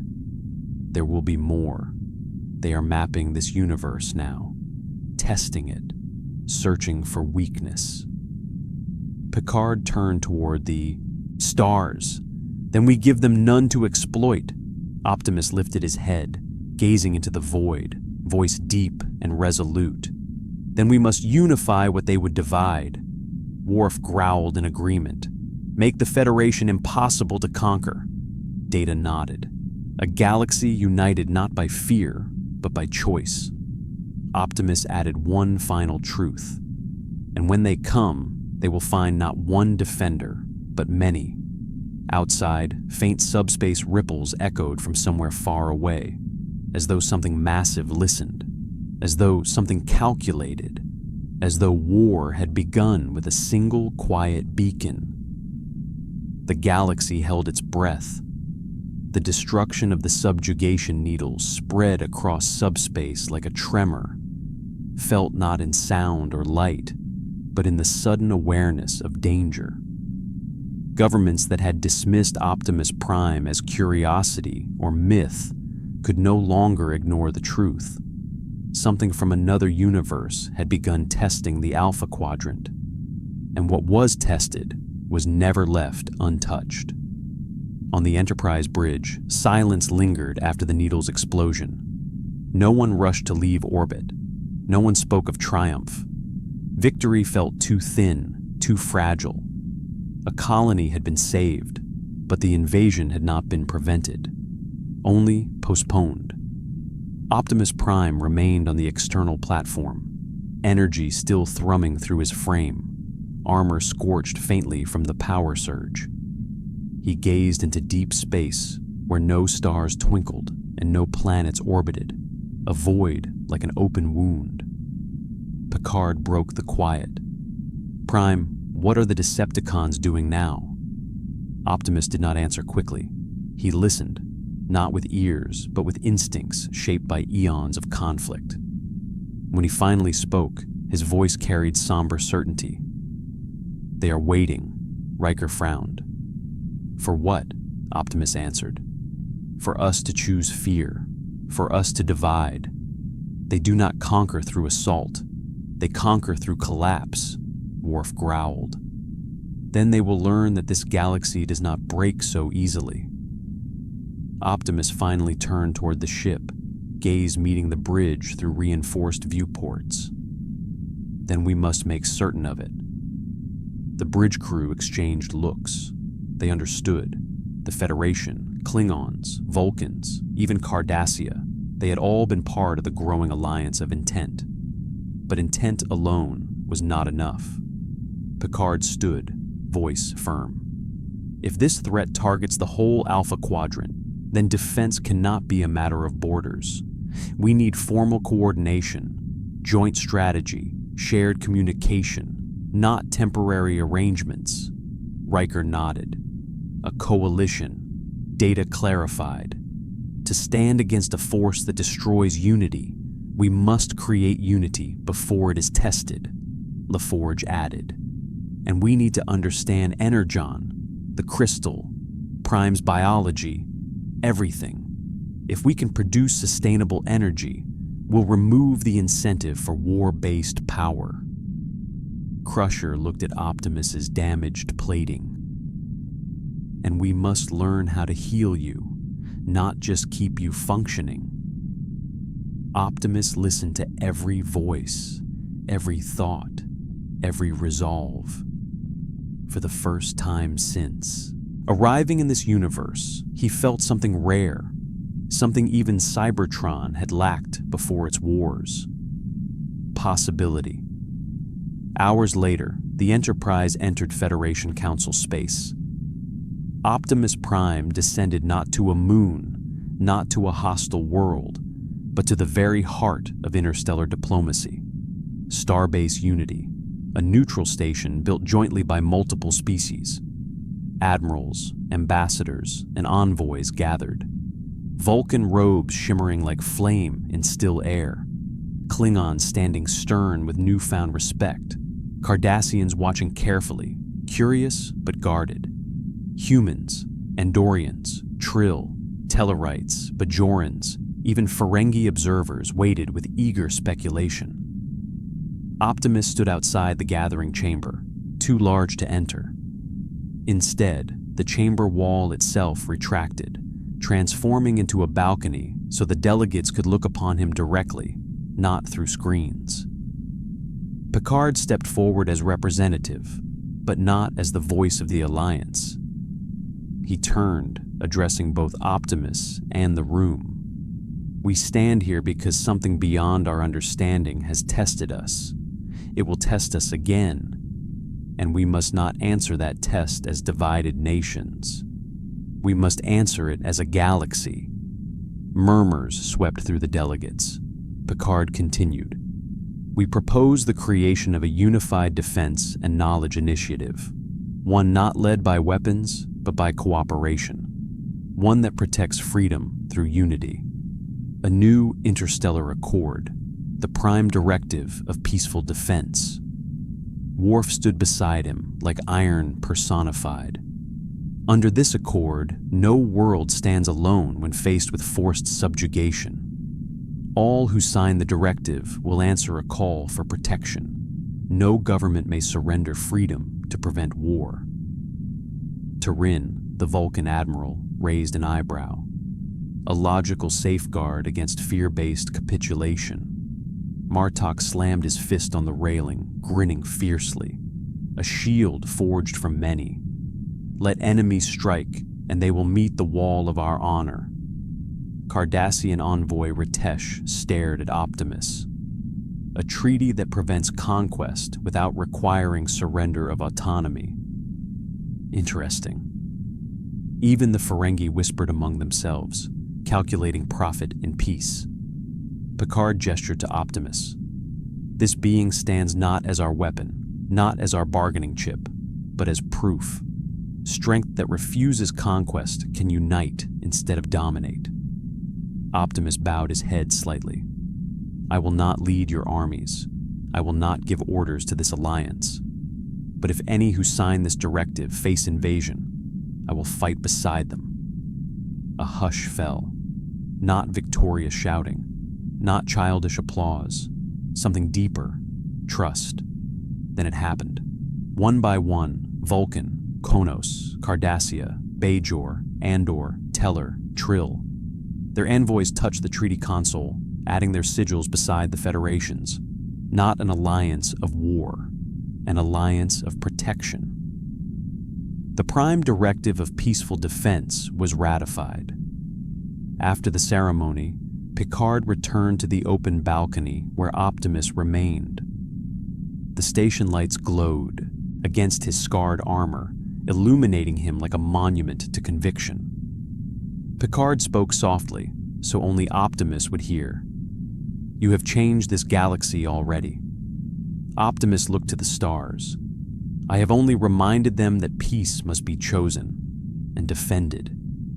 Picard smiled gently. "And what will you choose now?" Optimus closed his optics, feeling the crystal resonance echo across space. Not a warning of doom, but a steady pulse, like a heartbeat shared with worlds. "I will choose hope, and when war comes, I will choose to protect it." Picard looked out with him. "Then let us prepare a world worth defending." Optimus Prime stayed on the platform, motionless, silent, but somehow not still. For he knew something the others did not. There was a response coming, not immediately, not loudly, not visibly, but out there, in the void of another universe, someone had heard the destruction of the beacon. Someone who commanded not armies, but inevitability. And for the first time, in a voice dripping like molten iron across subspace, Megatron spoke, not to Optimus, but to the Alpha Quadrant itself. "Let them unite. It will make the breaking sweeter." Across the stars, the Decepticon warlord smiled. Optimus Prime opened his optics again. "Then we begin preparing, not for conquest, but for the defense of freedom." And somewhere on an uncharted moon, more crystals began to grow. Not weapons, possibilities.